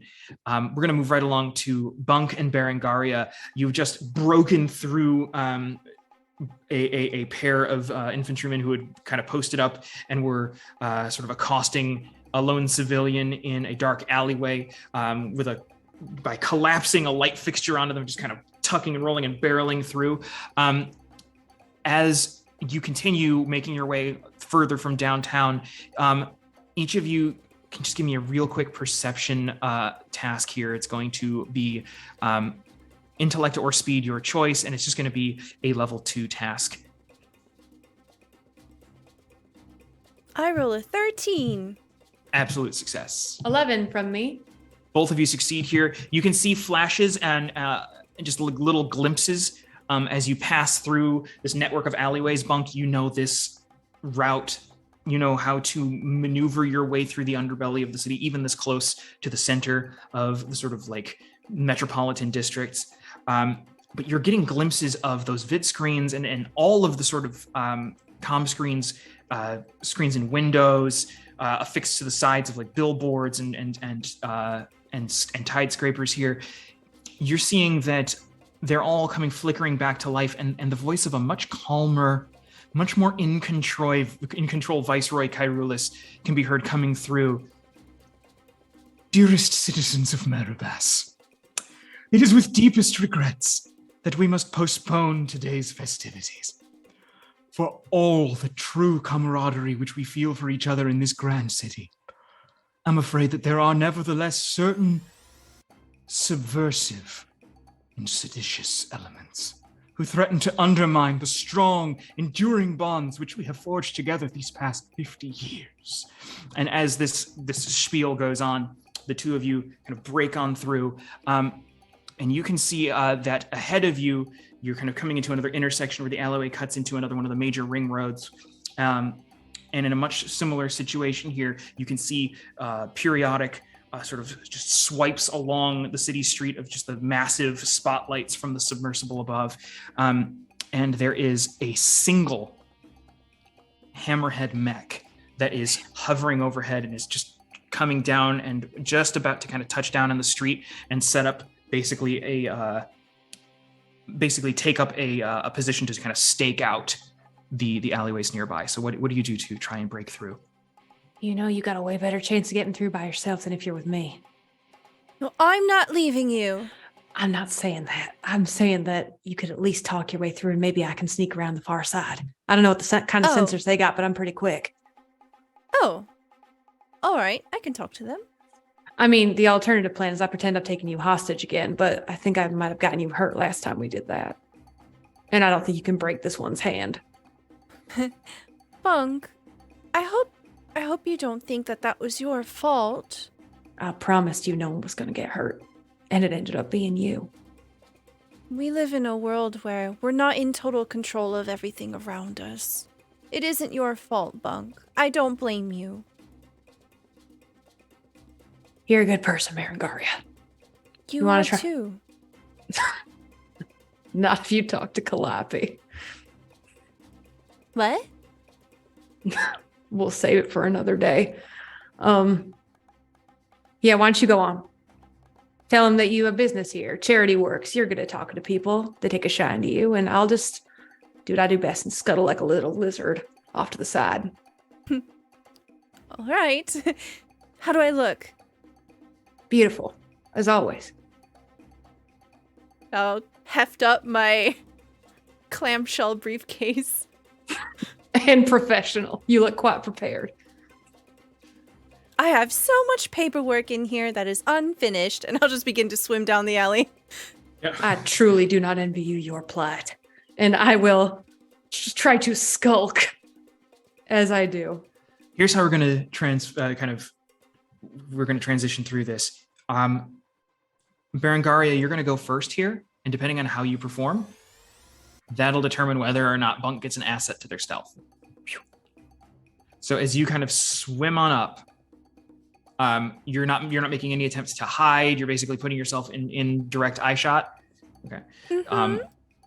The hammerhead mech is kind of swiveling its sort of domed cockpit view, the sort of translucent, sort of tempered cockpit. You don't know if it's glass or if it's some kind of, alchemically treated metallic substance, but it does kind of pivot around along the waist of this mechanism. You can see that inside there is, fully outfitted Valthuran Marine. She's on her comms coordinating with the rest of the unit. This is Hammer 4. I've set down on Inner Ring, 2nd Street. Everything is in the clear so far. I do not see any... Hold a moment. Citizen! And it's a voice that's kind of booming out of a speaker. Citizen, identify yourself. Me? There's no one else here. I really would like you to identify yourself, please. Oh, of course. 1 second. I move over to a trash can and I set my clamshell briefcase down and I open it and a flurry of bubbles comes singing out. Where did I put it? Oh, right here. Here's my identification. I am Berengaria. I am one of the schoolmasters at the academy. Over there. All right, so in this moment here, trying to transfer, basically you're trying to put this documentation directly in her line of sight to get her to focus entirely on that. So this I is going to slap it against you just like you put it against the glass. Look, that's me. That's my name. Don't look over there. Whether I have a bonus or not, Adam, what I've been doing is climbing the walls of one of the buildings that makes this alleyway. And once they're distracted, I'm going to swim overhead. I'm going to launch myself off the top and just glide away. And you're going to try and time that, to not get caught up in one of the swipes of the of the spotlights as well. Okay. If you'd be so inclined as to allow it. Yeah, so Berengaria, go ahead and give me an intellect task here. This is a task to basically have a totally cordial social interaction that demands as much of their attention as possible. So this is going to, normally, this would be a difficulty of 6. However, you do have an asset in the form of proper identification. Mm-hmm. And I believe you're trained in positive social interactions, right? Yep. Yes. So that's going to take this down to a 4. Okay. I will use my edge as well. You're going to apply a level of effort? Yes, effort. Okay, fantastic. So 6 effort to roll. Oh wait, I need to. So it was 4, but the effort's going to take it down to level 3 instead. 1. There we go. I rolled a 16. Phew. All right, and on a successful here, so go ahead and describe the like how you were managing to distract her thoroughly throughout this. Just kind of play it out with me. Okay. You see here, this is also the picture of Frisbee, my favorite good boy. And then here's a picture of a dolphin that I took care of 2 weeks ago. You can see that I have all the documentation. Oh, look at this one. Oh, they're so cute. Oh, here's this crab that I gave a makeover to. If it's possible for a vaguely humanoid, like bulky mech to have body language that's like very awkward, that's exactly what's happening right now. It's like the shoulders kind of get brought up and like the one arm that's kind of holding that sort of oversized harpoon rifle, kind of like hands go up like, yes, okay, thank you. Okay, hold on. Can you please, I need to, could you put the academy ID back up? You could hand it to. Yes. Oh. Okay. No, it's fine. You want? I'm actually not supposed to hand this over to anyone. What if you lose it? Then I'll have to get a replacement. I just need to verify. And there's so many things going on. Did you see what happened? Did you hear? A statue exploded. How do you think I'm gonna get a replacement ID if you take it and lose it? There's so much going on. Please respond. Hammer 4, do you need backup? No, it's fine. It's fine. Oh God. Hammer 2, just lay off. I've got this. Please just, you can, it's fine. You want to hold it against the glass? I don't need to hold it. I just need to verify. Well, okay, here, look. You can look at it. I'll hold it. You plaster the ID against the glass. At the same time, I have leapt off the top of the building. And Bunk, go ahead and give me a speed roll here. This is going to be an attempt to stealthily maneuver as quickly as possible. Again, base difficulty would be a 6 here, but you're getting both an asset from the successful roll from Berengaria, and if you have anything else you want to throw into this, it'll take it down further. Why, yes, all of my effort to not be loud while I do this. You're going to apply a level of effort to take it down to a level 4 task. Okay, gotcha. Mm-hmm. Okay, this seems really hard.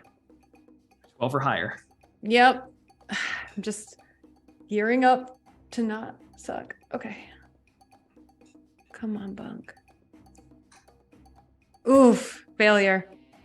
Okay, on a failure, I'm going to make a bit of a hard move here as there is going to be an intrusion. You go ahead and take 2 experience points and you can pass one off. Wait, can I use one of my experience to give Bunk a reroll? You absolutely can. Okay. Like they're turning their head and... And then I'm like, wait, I've got a coupon. Here, if you turn this into the academy, then you get to pet the penguins. For free. One more This is roll. a very. These are warm waters, and I have so many questions. So You obviously don't know anything about penguins. There's a free lesson that comes with petting them. I'm not gonna lie. Like, I'm not disinterested. I can't. And go ahead and re-roll their bunk. Okay, just letting you know, the gun is ready. As I'm jumping, it's kind of a turn backwards thing, and the whole time I'm silently floating, I have it trained on this hammerhead mech, just in case they look up. Gotcha. 12 or Yes! higher. 18! 18! Woo! Oh, That's a incredible. good die number. On a success here with an 18 on the die, go ahead and describe just like a minor effect here that you can just kind of like, just give me a flourish. And you're not just accomplishing this, you're accomplishing this with style. Yeah, so, but like Into the Spider-Verse, like it was the upside down leap. And I'm like on my back, like with the gun trained on the hammerhead the entire time.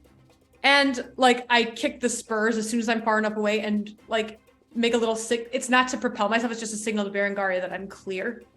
Gotcha.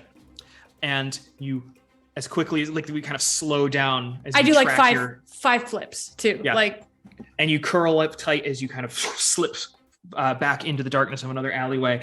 And Berengaria, the hammerhead pilot at this point, it's like, okay, I've got what I need. I swear, I got what I need. I promise you, on my life, I will redeem the penguin coupon. Oh God, yes, okay.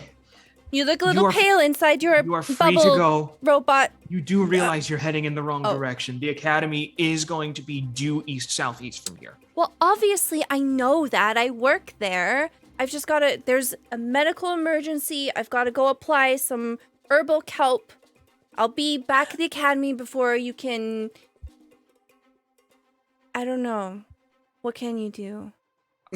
As of right now, I'm at a loss. I don't know what I can do. Berengaria, more bubbles from the alleyway. I'm just like, very. Okay, thank you so much for your time. I've got to go. They're just, you don't want to know how many eggs are coming out of this guy. All right, bye. I start going. Okay. This is Hammer 4 to squad. We're all clear. Does anyone know about penguins? And we're gonna cut to the Calliope. Calliope, you and Bahari had just recently resolved yourselves to attempt to maybe sow a little additional mayhem, but that was before this mysterious, imposing commander figure and the squadron of Hammerhead mechs showed up. What are you going to do now as we meet you again here, still in the thick of it, at the heart of downtown, still in the shadow of this tank? Calliope's like doing calculations in their head.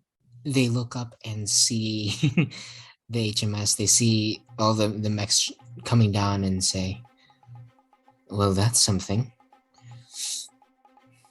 Bahari, I'm giving you the choice again. Do we stay? Do we go? You're muted. Bahari is looking at all of the enemies that have just descended, and her eyes are as big as saucers. And she was like, you know, kelp can grow up to 280 feet if it can reach the sunlight, but I think those just blocked out the sun. So, if we want to grow a little more, we're gonna have to get the heck out of here. Let's go. Let's go. As you start leaving, Calliope says, I have to do something. I'm sorry, it's in my programming.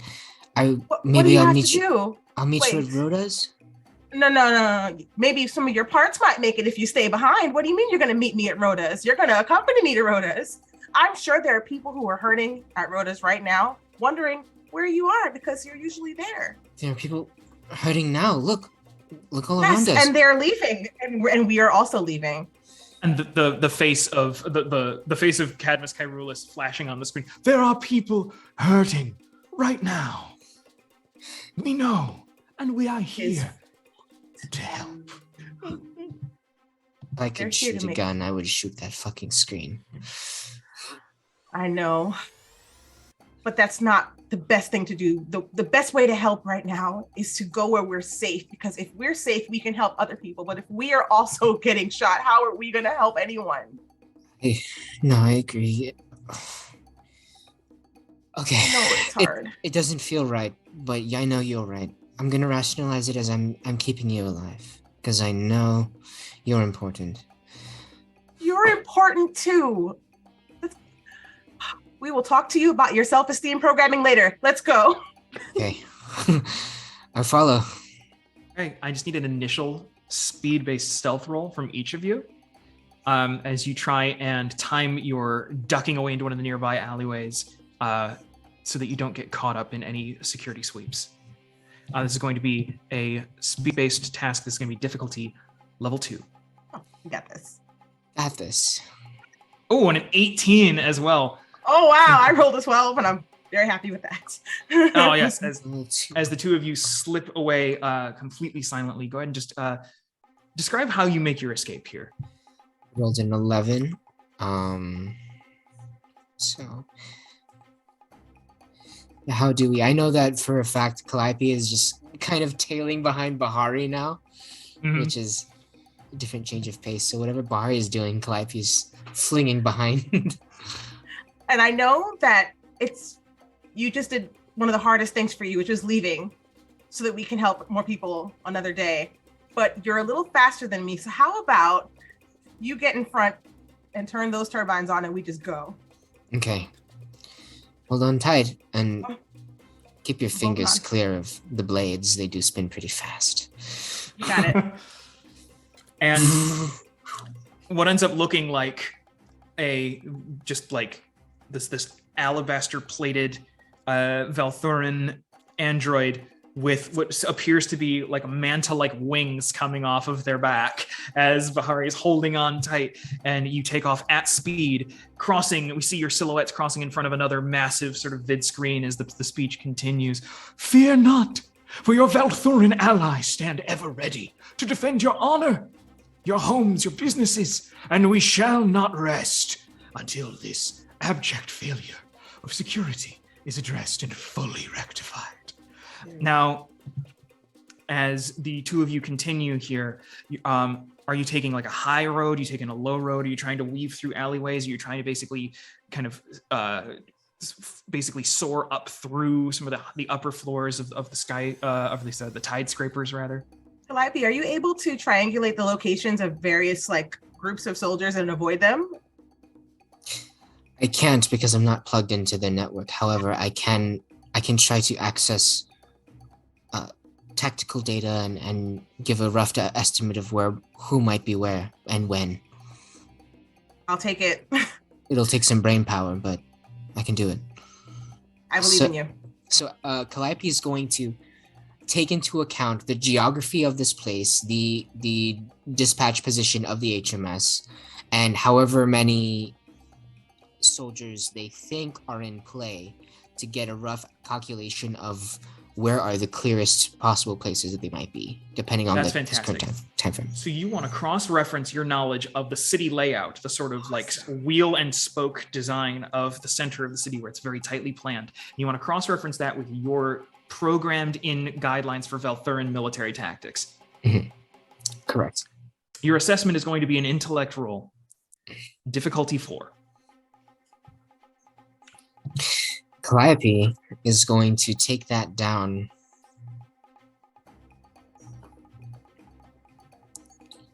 to, let's go difficulty. I'm going to use actually two levels of effort here. So unfortunately, you can't do that. As a tier 1 character, right. You are limited. As you advance your character down the line, that is something that you have the ability to do to increase that. But as of right now, you can only apply a single level of effort per roll. I'll use a single effort. Okay. Because I know it's going to work. We'll take it down to a difficulty 3. Hell yeah. That's right. Because here it comes. Okay, I rolled a 19. Yes! Oh. Wow. Please describe to me how you're going to completely bypass troop movements. Calliope pulls Bahari down behind like a dumpster, and their eye is flashing red, blue, red, blue, red, blue as they are going through the city maps from their multiple nights spent dashing through the city, helping people in different crevices. They're flashing back to old military tactics and battle formations from existing battles that the Valthuran military went through, some that Calliope was there present for as a healer and as a tactical consultant. And all of this is flashing in their head as like they basically look out and they see almost holograms of projections of where the soldiers might be, and they instantly form like a path. You see like an arrow. It's like ways. That is so cool. That's fantastic. And yeah, so from your perception here, Calliope, it does appear as though, yeah, like you're basically laying out a sort of like augmented reality sort of dotted line in front of you. You are Google Mapsing your way out. And I mean, honestly, given the way that we've narrativized this, I am having a hard time saying here that you're going to come across any real resistance. So as the two of you soar at sort of like a mid-height kind of, you're like 10 stories up, you're kind of at the highest thresholds where sort of like non-vehicle traffic is safe to swim. You're kind of cresting that upper boundary. You're keeping, your eyes on all the movements below. Bahari, if you at any point kind of turned upwards, you could still see, as there are different sort of like connecting tubes, almost like skyways connecting several of the larger buildings. And as you're kind of passing through the lattice of the sort of tide scraper network, you can still see that just gargantuan silhouette of the Regalicus far, far overhead, deploying what looks like several small sort of like squadrons of, you can't tell if they're like, they almost look like the aquatic equivalent of like fighters or like small drones. They're kind of like descending as well. But the two of you do manage to wend your way pretty far afield of the center of town. And as we kind of fade out from this endeavor here, the voice of Cadmus Kyrul is fading away in the background as well, as he says, "No doubt many of you have heard about the unfortunate events which transpired some days ago at the Metropolitan Coralite Refinery. Well, I had hoped to avoid addressing such unpleasantness on this sacred day, but here we are. It was the work of outside agitators, cruel and mercenary saboteurs, which dealt such a wicked blow to Reactor Beta. Perhaps the very same terrorist actors who are behind today's petty, vainglorious stunt. Well, if you're out there, you vile terrorists, you common, lowly criminals, hear me now. Your feeble attempts at undermining the security of Marabas and its law-abiding, peace-loving citizens shall not stand. Your attack on our reactor was foiled. Even now, our valiant workers have returned it to 50% productivity. And today is no different. You can destroy a statue, but you will never strike a true blow at our hearts, for we stand united, allies and friends unshaken. In the name of Her Imperial Majesty Drusilla Septima Valthor, you will be brought to justice." And we are going to fade out as we skip ahead several hours. We're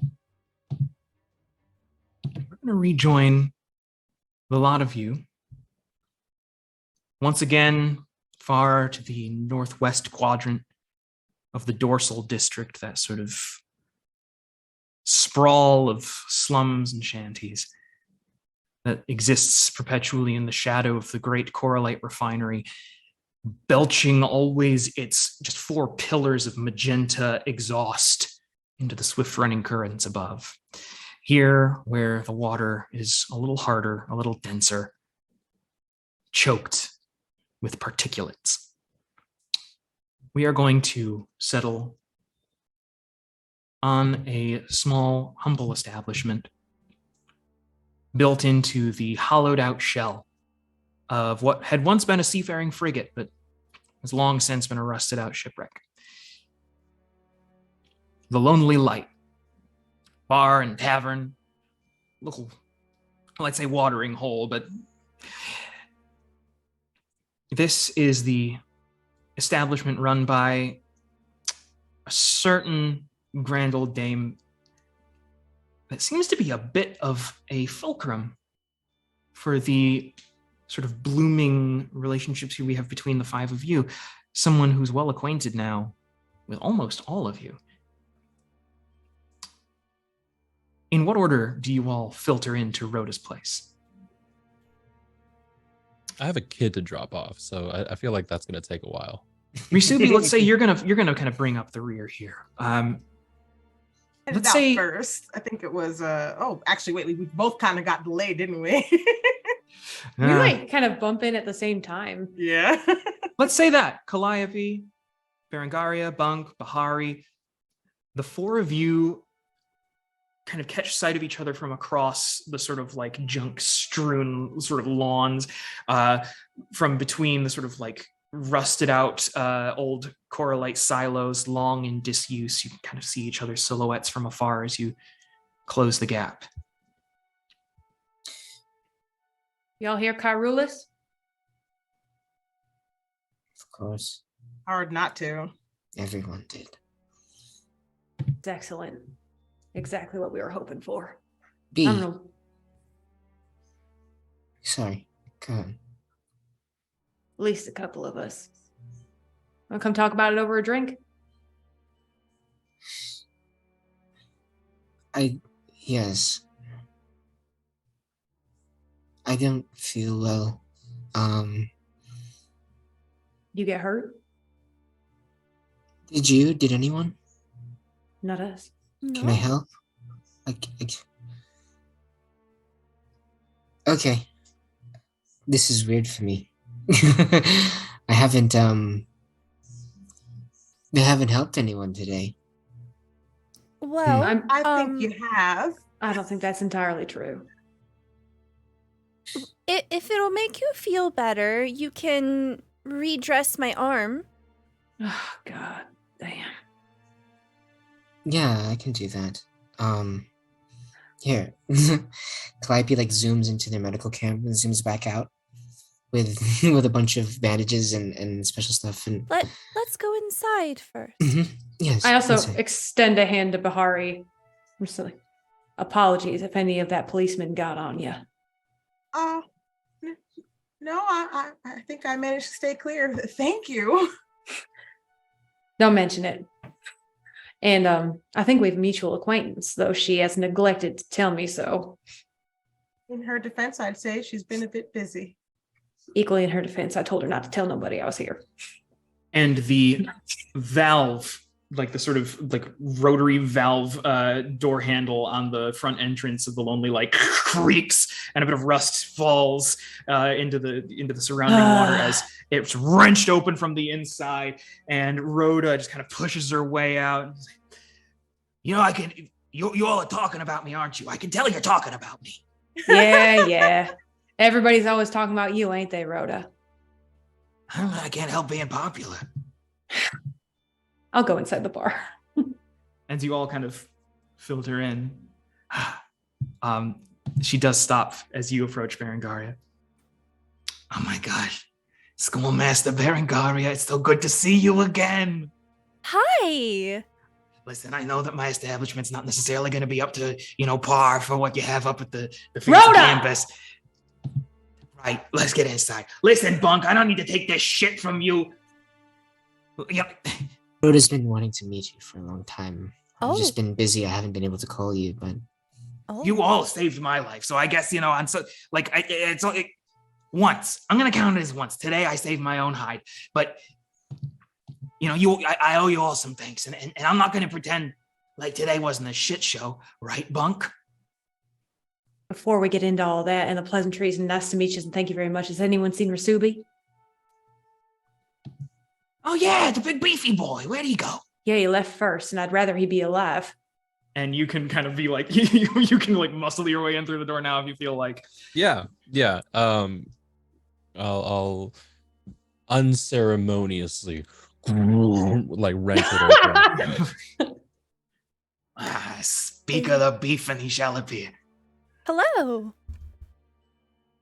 You run into trouble? I shake my head no, wordlessly. And I will Maybe. just scuttle over. Yeah. And then take my seat. Sort of maybe a bit, not far, but on the edge of the group. Inside through the main entrance corridor, Rhoda has kind of carved out and like retrofitted this old wreck to basically make it a foyer that leads directly into the old mess hall. And it is very much still, like a barely renovated and half dilapidated old, basically submarine kitchen. There are, like bits of the counter that have kind of just split or like fallen away and have been kind of taken over with barnacles and overgrown with kelp and seaweed. As always, there are a pair of fish that are kind of circling around Rhoda at bar, and she seems to be just kind of like shooting them glances and then just kind of like mouthing things to them, but you can't hear what she's saying, but they seem to be taking directions and going around. Like one of them kind of like uses its little fishy mouth and picks up a little rag and like wipes down the spot on the bar where you take your seat, Risubi.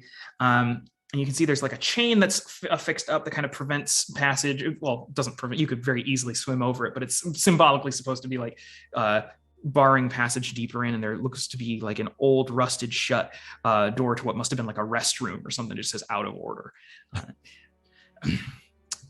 So listen, that was a lot today, and I feel like I owe a lot of you thanks, and I feel like I owe a lot of you some apologies as well.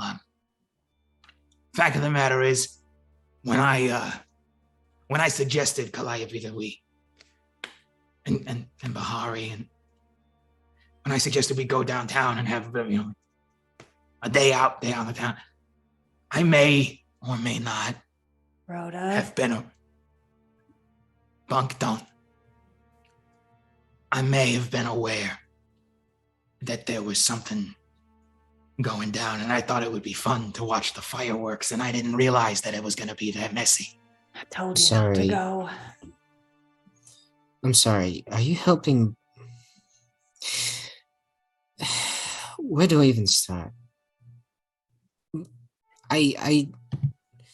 Bunk, what are you doing? Getting in trouble, I guess. What, are you disappointed? No surprise.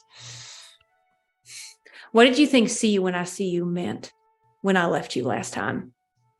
You were going to find your way back to this eventually. It wasn't some flippant goodbye. You knew the fight was coming and you were going to stumble your way back into it because you help people. Well, you found me again. And despite what it looked like to you and however you want to judge me, this will help people.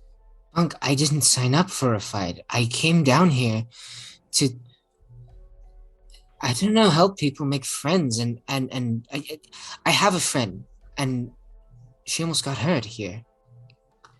2 friends, actually, and both of their names start with B, so I can't keep calling Berengaria B. I've been calling her Barry. Is that fine? I didn't ask you if that was okay. Is that comfy for you? I think it's really adorable. Okay. This isn't about a fight for me. What makes you think you're not already in it, whether you want to be or not? They're here in your home, all of our home. I didn't think I'd have to explain this to you. Listen, sorry, I'm not trying to make you defend like your whole worldview. Listen, I didn't sign up for a fight neither. And I got put into a bad situation today. And I feel some responsibility for getting a lot of y'all into a bad situation as well. So I think what we should do in a time like this is we should lean on what we're best at. So I'm going to do what I'm best at, and I'm going to tend bar. I think what Who's we in should for throwing do, back some Lily, huh? I think what we need to do is examine the reaction to this. The overreaction. Yeah, a statue was destroyed. And what happened? They sent the entire fleet down upon town. They're Is that all that afraid. happened? Bunk, you gotta tell me true. Because last time we got involved to just help a few people, it came down to it and you had to take a life. Oh, Bunk left out a few details. That's new. Sorry. We really should throw back some Lily. I have a mission. Listen. Yes, I'm very thirsty. But yeah, all right. And she's gonna go over to these three, which they look like they may have been like vacuum sealed sort of like pods connected to like the ventilation system prior, but they now are like the underwater equivalent of like the slushy machine at the gas station where they have like these Technicolor bubbling. I totally had the boba sealing machine in mind. Yes. Yep. Yeah. And each one of them has another big old like chunky red valve attached to it. She like turns them a little bit to kind of act in the bubbles, pick up inside, almost like carbonation, just kind of like really kicking in. And at the bottom of them, there's like a little nozzle or dispenser. And Bahari, you know, like this has been her business model for years. It's, you know, it's a traditional way of imbibing under the sea here, but you basically you take a plant fiber basically into a little pouch and you fill it with a concentrated liquid of your choice, be it to get inebriated or not, and it's sealed off like a little juicy pod, like a little gusher, and she just starts like slinging those across the bar. I mean, we gotta take the edge off, right? We gotta cut this tension right now, because the fact of the matter is, I don't like owing anybody any favors, and I damn well hate it. I mean, a bunch of people I owe favors to are at each other's throats. Okay, we all need to be on the same side here.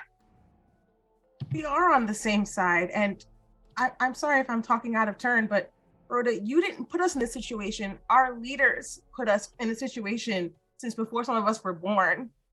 So it's not that you did this to us. I mean, I would say that it is a little frustrating to find out that your friend knows about something and doesn't tell you, because what if we wanted to help? I think it's dangerous to go on this kind of mission by yourself with no backup. Like, Bunk, you're amazing, but you're lucky to have gotten out of there. I take the point on the chin because what needs to happen next is certainly not something I can do by myself. If anyone was of a mind to maybe misbehave a little more.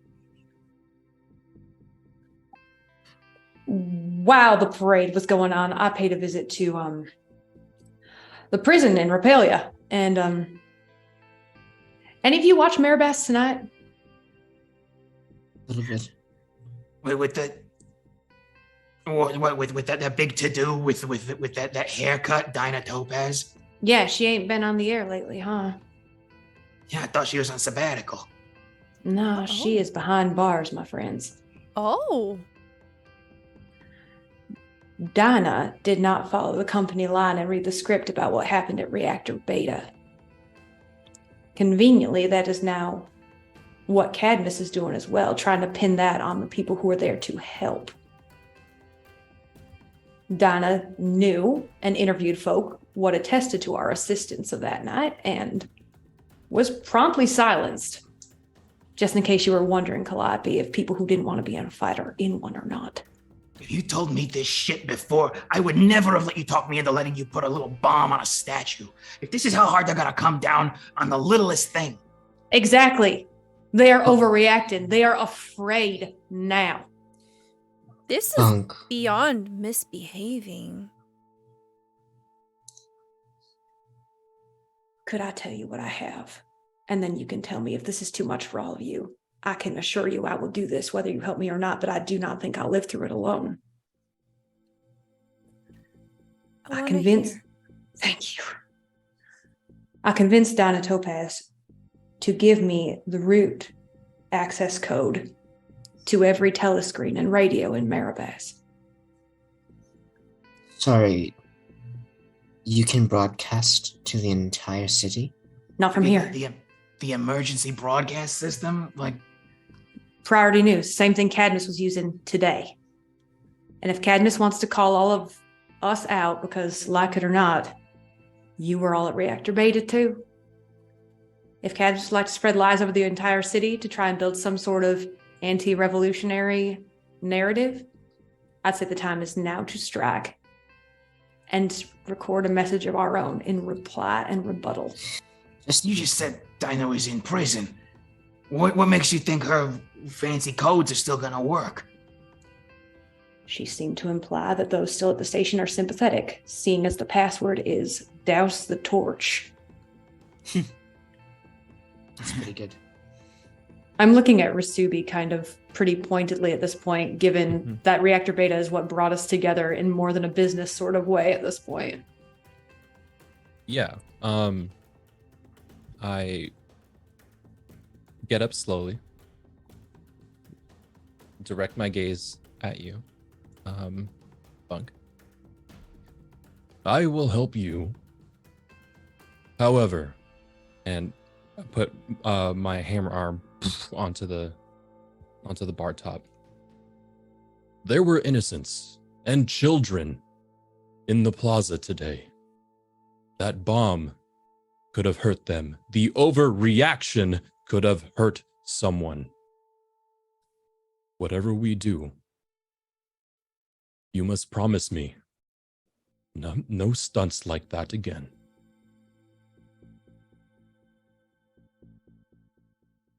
After this year's over, I tend to destroy the torch.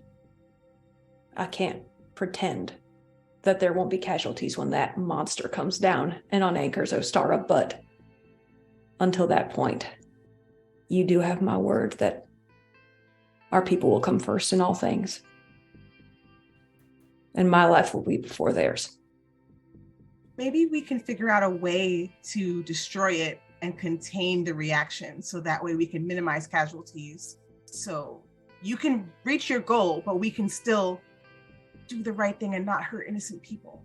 We have a little listen time. to yourself. Fahari, I know.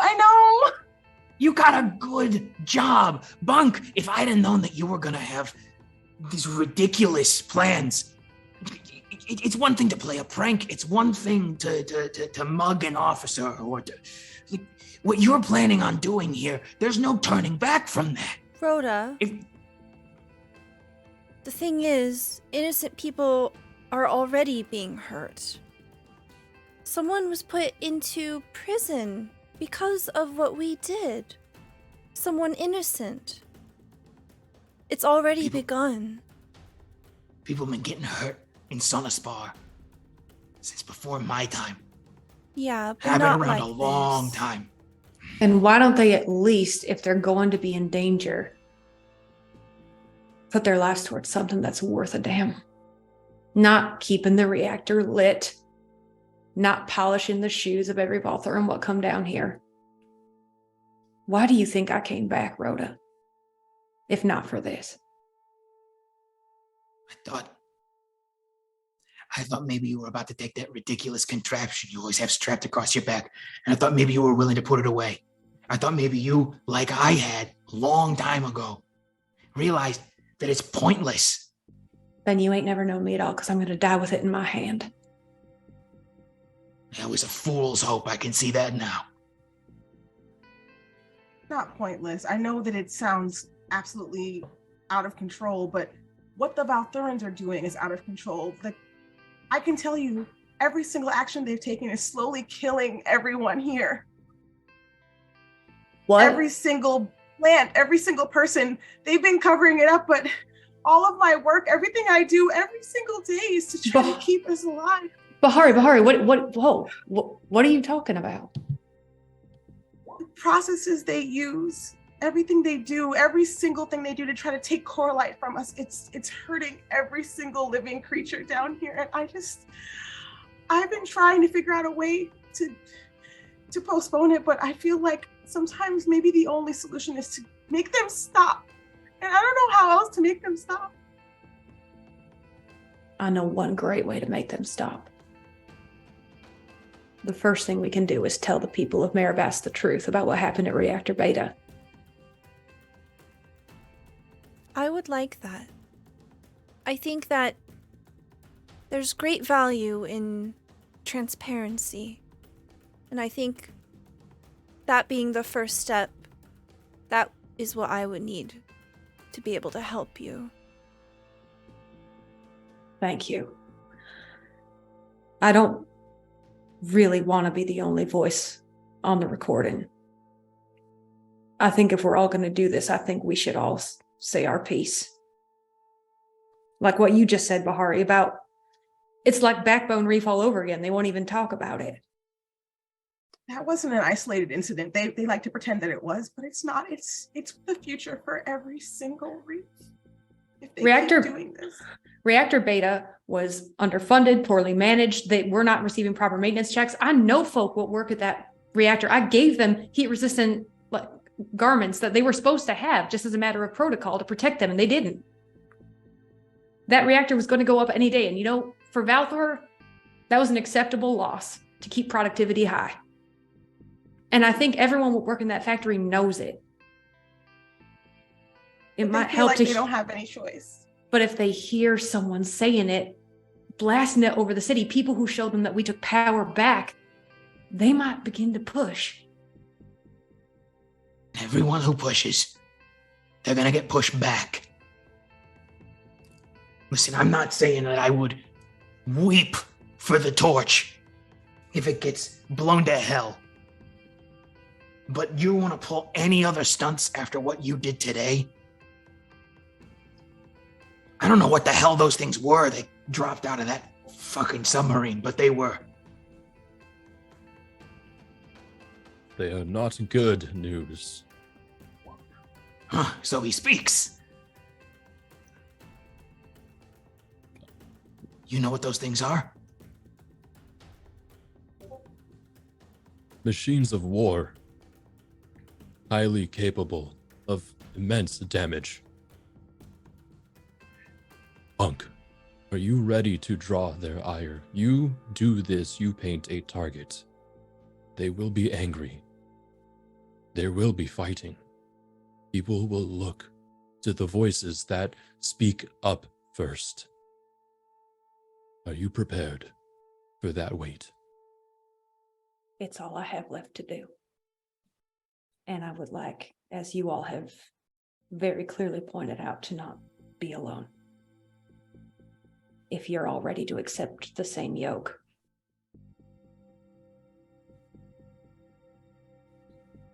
I feel like the yoke has been on me since I first stepped out of phase and realized how bad the damage was. But I think another thing we can't lose sight of is that we have to make sure that when you send this signal, they can't track where it's coming from. I know that you want to go out in a blaze of glory, but it's not going to be tomorrow. I promise you, I ain't living to die. Okay. The torch got to come down first, at least, before we start talking about that. But Okay. I think the safest thing would be to broadcast directly from Maribas tonight. Unk, I'll help you again.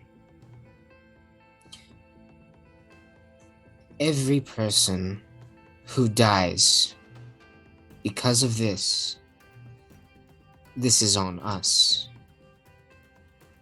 Every single life. I will try to minimize it. The rest of us will try to minimize it.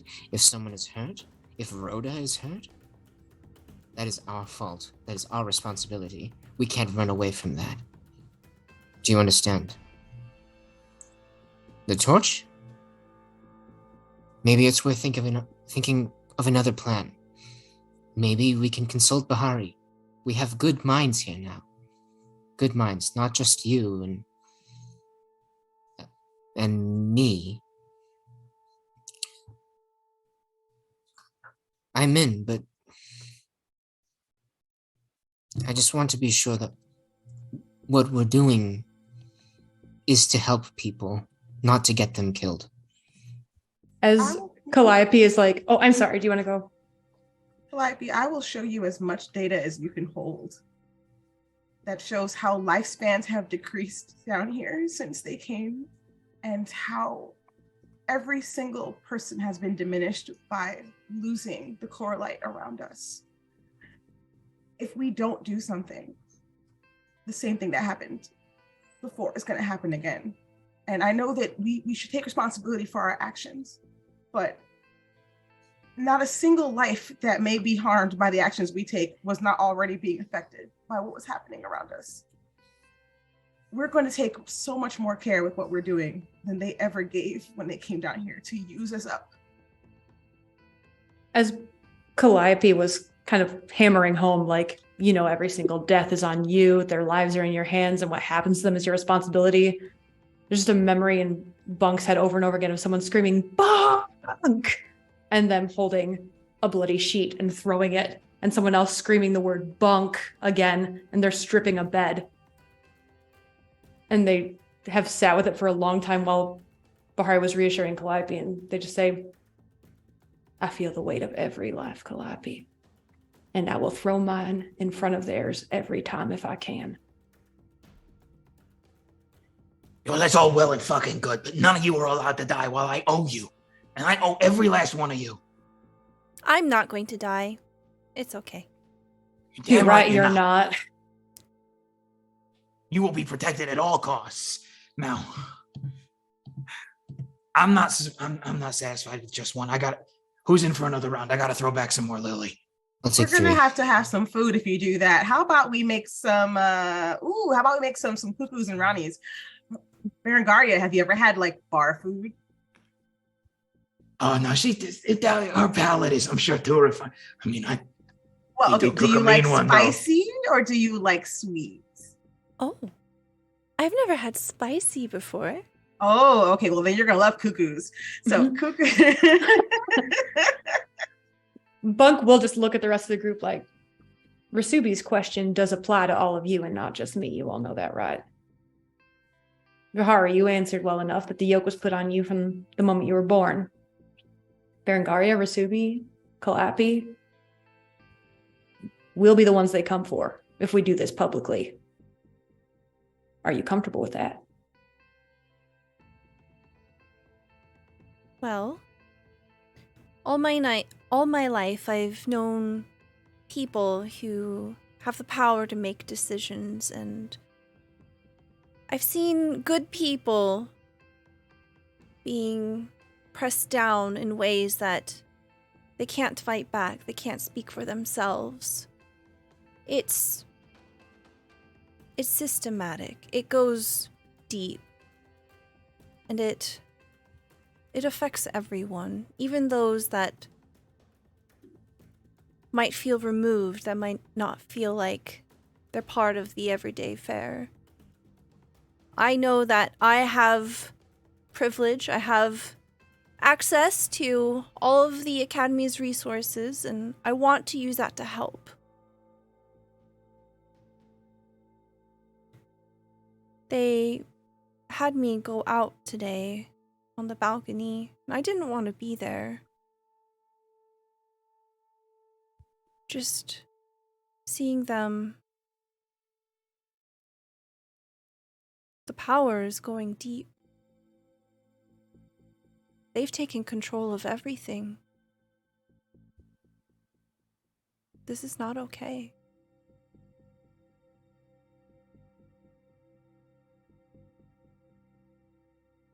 No. Oh, but how about them cuckoos, right? Yeah. Yes, let's get some cuckoos. Okay, so cuckoos are kind of spicy. They're crispy and fried. And then Ronnies are more of like a sweet, mild one. They're kind of steamed and they're chewy. They go good with everything. Can I have both? Yes. Can she have both? They can have both. And with that, Rhoda is going to kind of buddy up with Bahari, and they're going to head back to start the process of breaking bread with this group for the first time. A couple of important decisions, tacit or vocalized, seem to have been made in this lowly bar in the industrial sprawl. And it's yet to be seen what will come of it, But as these half dozen or so little motes of light stir beneath the shadow of Valthuran occupation, just the tiniest blip of hope that maybe that light can spread. And before we close out for the night,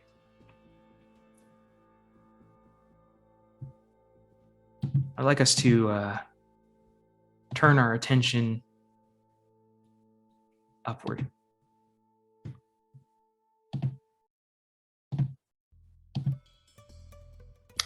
To the surface. To the expansive topside complex known as Ostara. An acronym, actually. Meaning the Oversight, Security, Trade, and Revenue Authority. From this lofty perch, the colonial Valthuran authorities make and enforce policy, conduct high-level criminal investigations, and, of course, enjoy the lion's share of the fruits of coralite extraction. In this palace atop the waves, Valthur has brought the excess and luxury of the imperial core with them. We find the complex by night, under a starlit, cloudless night sky, 2 of the 3 moons softly glowing overhead. But it isn't the grand vaulted halls or the palatial gardens or even the high office of the viceroy that we turn to now. No. We peer instead through the tinted glass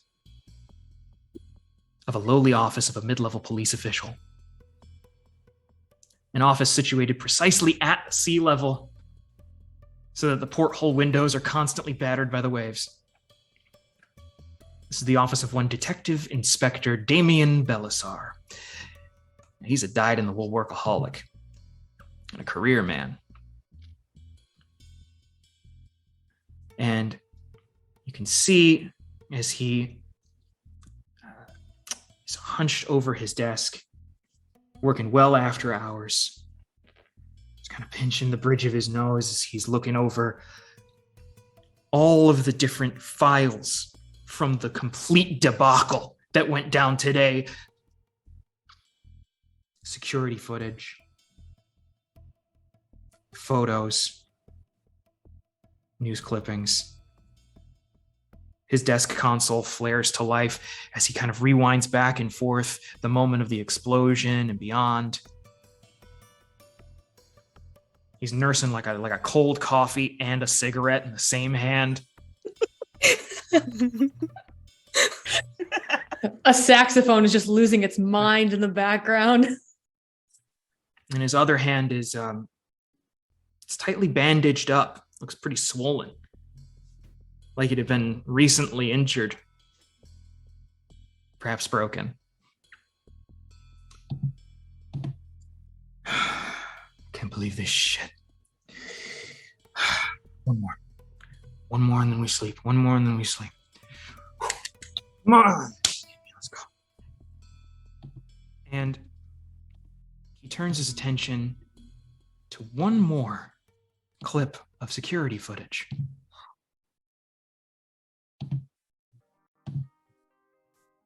And he can see that it's not the explosion itself. It's not the immediate aftermath. It's several minutes later. It's one of the military vehicles. It's a couple of weird silhouettes. Look like they're trying to tamper with Valthuran military tech. One's a big, beefy-looking guy. He's some kind of Ostracan. And the other one's a reptilian. In a wide-brimmed hat. Some kind of tube across their back. Son of a bitch. And that's where we're going to end for tonight. Woo! Let's go! Oh my god.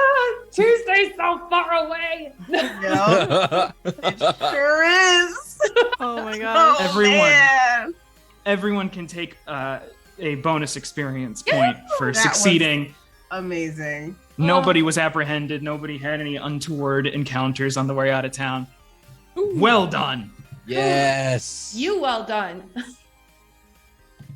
Oh, that was great. Oh, so fun. Oh my gosh. That went by real quick. I know, no kidding. Wow. All right. So what we're gonna do now is we're gonna go around and do our outros. Tell me who you are, where we can find you, and what your favorite part of today's session was, or a favorite part. I know the favorite part is really hard to pick. And we'll go the other way around, and we'll start with Jay. Oh boy.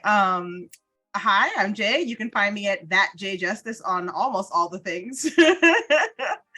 My favorite part tonight was definitely Berengaria and Bunk. Y'all, I feel this tension between the two of you. It's really interesting, and the personalities are so different, but the mutual respect is just so good. So good. I I love love watching everybody. Everybody is so good. Thank you. Just for like a little bit of context, both Adam and Trout were with me for like a session 0.0 when we were like putting together Brine Blight. So we did have the opportunity to play Bunk and Berengaria together. And like none of the other cast know what happened to like bring us together. So We're getting some breadcrumbs. Yeah. yep. Some fish flakes. Breadcrumbs. Thank you so much. Thank you. Next, I have Z. Hi, I'm Z or Zach. You can find me on twitter.com/ZachDevs. I've been playing Calliope for Brine Blight. My favorite moment. Oh, geez. There was so much. When we first teamed up, that was really cool. Because it's like, hey, we're all together. Also, just every moment of Berengaria, maybe Berengaria specifically with the guard, was super fun to watch. That was really good. I was like, I really wanted popcorn for that. That was like hilarious. Like, I want to go meet the penguins. Yeah. Yeah. Aw, thank Those are you. some confused That penguins. needs to be on the channel trailer. That whole interaction. Yeah, Oh my 100%. God. Yeah. That's my favorite. Thank you. Next, we have Christian. Hi, my name is Christian, better known as Kappa in most online space. You can find me on Twitter at the Kappa Chris. I do a lot of stuff, so that's probably the best place to find out what I'm up to. Yeah, I've got things. But my favorite part was, oh my goodness, Kyrulus. And everything that Kyrulus is freaking doing is tickling that villain. I love villains. I love villains so much. And he's just creepy and imposing, and you just hate him so much. Love it. Yeah. Oh, Schroeder's in chat. Yeah, I will read you a bedtime story. That's one of the most... I just recently put an example of me reading bedtime stories to people on Twitter. So I'm not doing it for free, but it's cheap. Yes. It's cheap. Aww. It's just it's a little bit more expensive than buying verified on Twitter. Subscribe to that Patreon real quick. Hold on. Way better value. Way better value. And it's a one-time fee too. You don't have to do Yeah, it. come on. Anyway, that's me. Thank you. Next, we have Trout. Hi, I'm Trout. My partner Adam and I make TricksyWizard comics. You can find a bunch of our art and TTRPG stuff at TricksyWizard on Twitter, Instagram, all the socials. It is impossible to pick a favorite part, but I think I was really looking forward to when the party all got together to kind of discuss what we're all about. And I think everyone's reason for adventure and reason for fighting back, like from Bahari saying like they've been here since I was born, and like the people that get hurt are already being hurt, like this is a problem. And Berengaria saying they're entrenched, that the power goes deep. Calliope just wanting to help people and that being in conflict with like the violence that comes with it. And Rasumi clearly being moved by like the plight of children through all of this. Like it was just magic. I loved that entire conversation with all of you. Yeah. and Rhoda telling us to just please be sensible, and everyone's like, nah. No. And our GM, Adam. Hi, I'm Adam, the other half of TricksyWizard. Trout has already kind of gone over. We're at TricksyWizard on all the socials. You can find all of our art. We also are working with Mage Hand Press we're launching a Kickstarter in the new year for a card game called Witchy Cakes, which is a towering game of cakes and chaos where number of players get to choose a different witch coven, and you all compete to stack the highest, most magical cake, and knock each other's over in the process. And knock each other's cakes over. I've played it. It's really, really fun. Thank you, Stella. And as for my favorite part, I mean, you all are just like a treasure trove. Are you kidding me? Are you actually kidding me right now? Like the real grim, like seriousness of purpose coming from Calliope, like the real conflict, trying to figure out ways to rationalize their actions so that they can like not do like a shorten their programming. You're trying to like figure out ways to like work your way through logic just so that you can keep moving. And it's like this perfect description of just like the contradictions of living in a society like this. And like Bahari, I think it was one of my favorite ones that I never saw coming was Bahari being a little indignant with Rhoda for not telling her that this was going on because she wanted to help and was looking for an opportunity to help. And Rhoda never saw that coming. Yeah, I mean, I'm with Trout here. Everyone's different vectors that they're approaching this from makes it feel really real and lived in. And I'm so excited to just really dig in with it with all of you. Hell yeah. Awesome. Thank you so much. I'm still Luna. If this is the first time that you're at one of our various channels, welcome. Hope you're enjoying the show. Please give us a follow. That's a free way that you can support us and get notifications for when we go live. We'll be back with Brine and Blight next Tuesday at 8 p.m. Eastern Time at twitch.tv/StellaLuna. My favorite part... Okay, are we not going to mention the Flintstones I wanted so bad to make that work. Oh, it broke my heart nice. that it did. Maybe amazing. Maybe we just keep trying throughout the campaign. Eventually, it could Yes, happen. We'll get there. It's No true. one finale. The dice Flintstone know the vehicle. best story to tell, and it wasn't time. It wasn't time. Soon. But it will be someday. Soon. We'll just do a Flintstones kind of attempt with the HMS Regalias instead or something. Nice little Shiticus. Oh my god. Flintstone's a warship. Okay. Oh my god. Do it. Do it for the story. All right. Absolutely. Thank you so much, everyone. Thank you so much for all of your support and watching. And we'll see you next time. Goodbye, everybody. Hi, everybody. Wait, quick water pun. Someone. We really made a splash tonight. What are we waiting for? We gotta go. Okay, bye.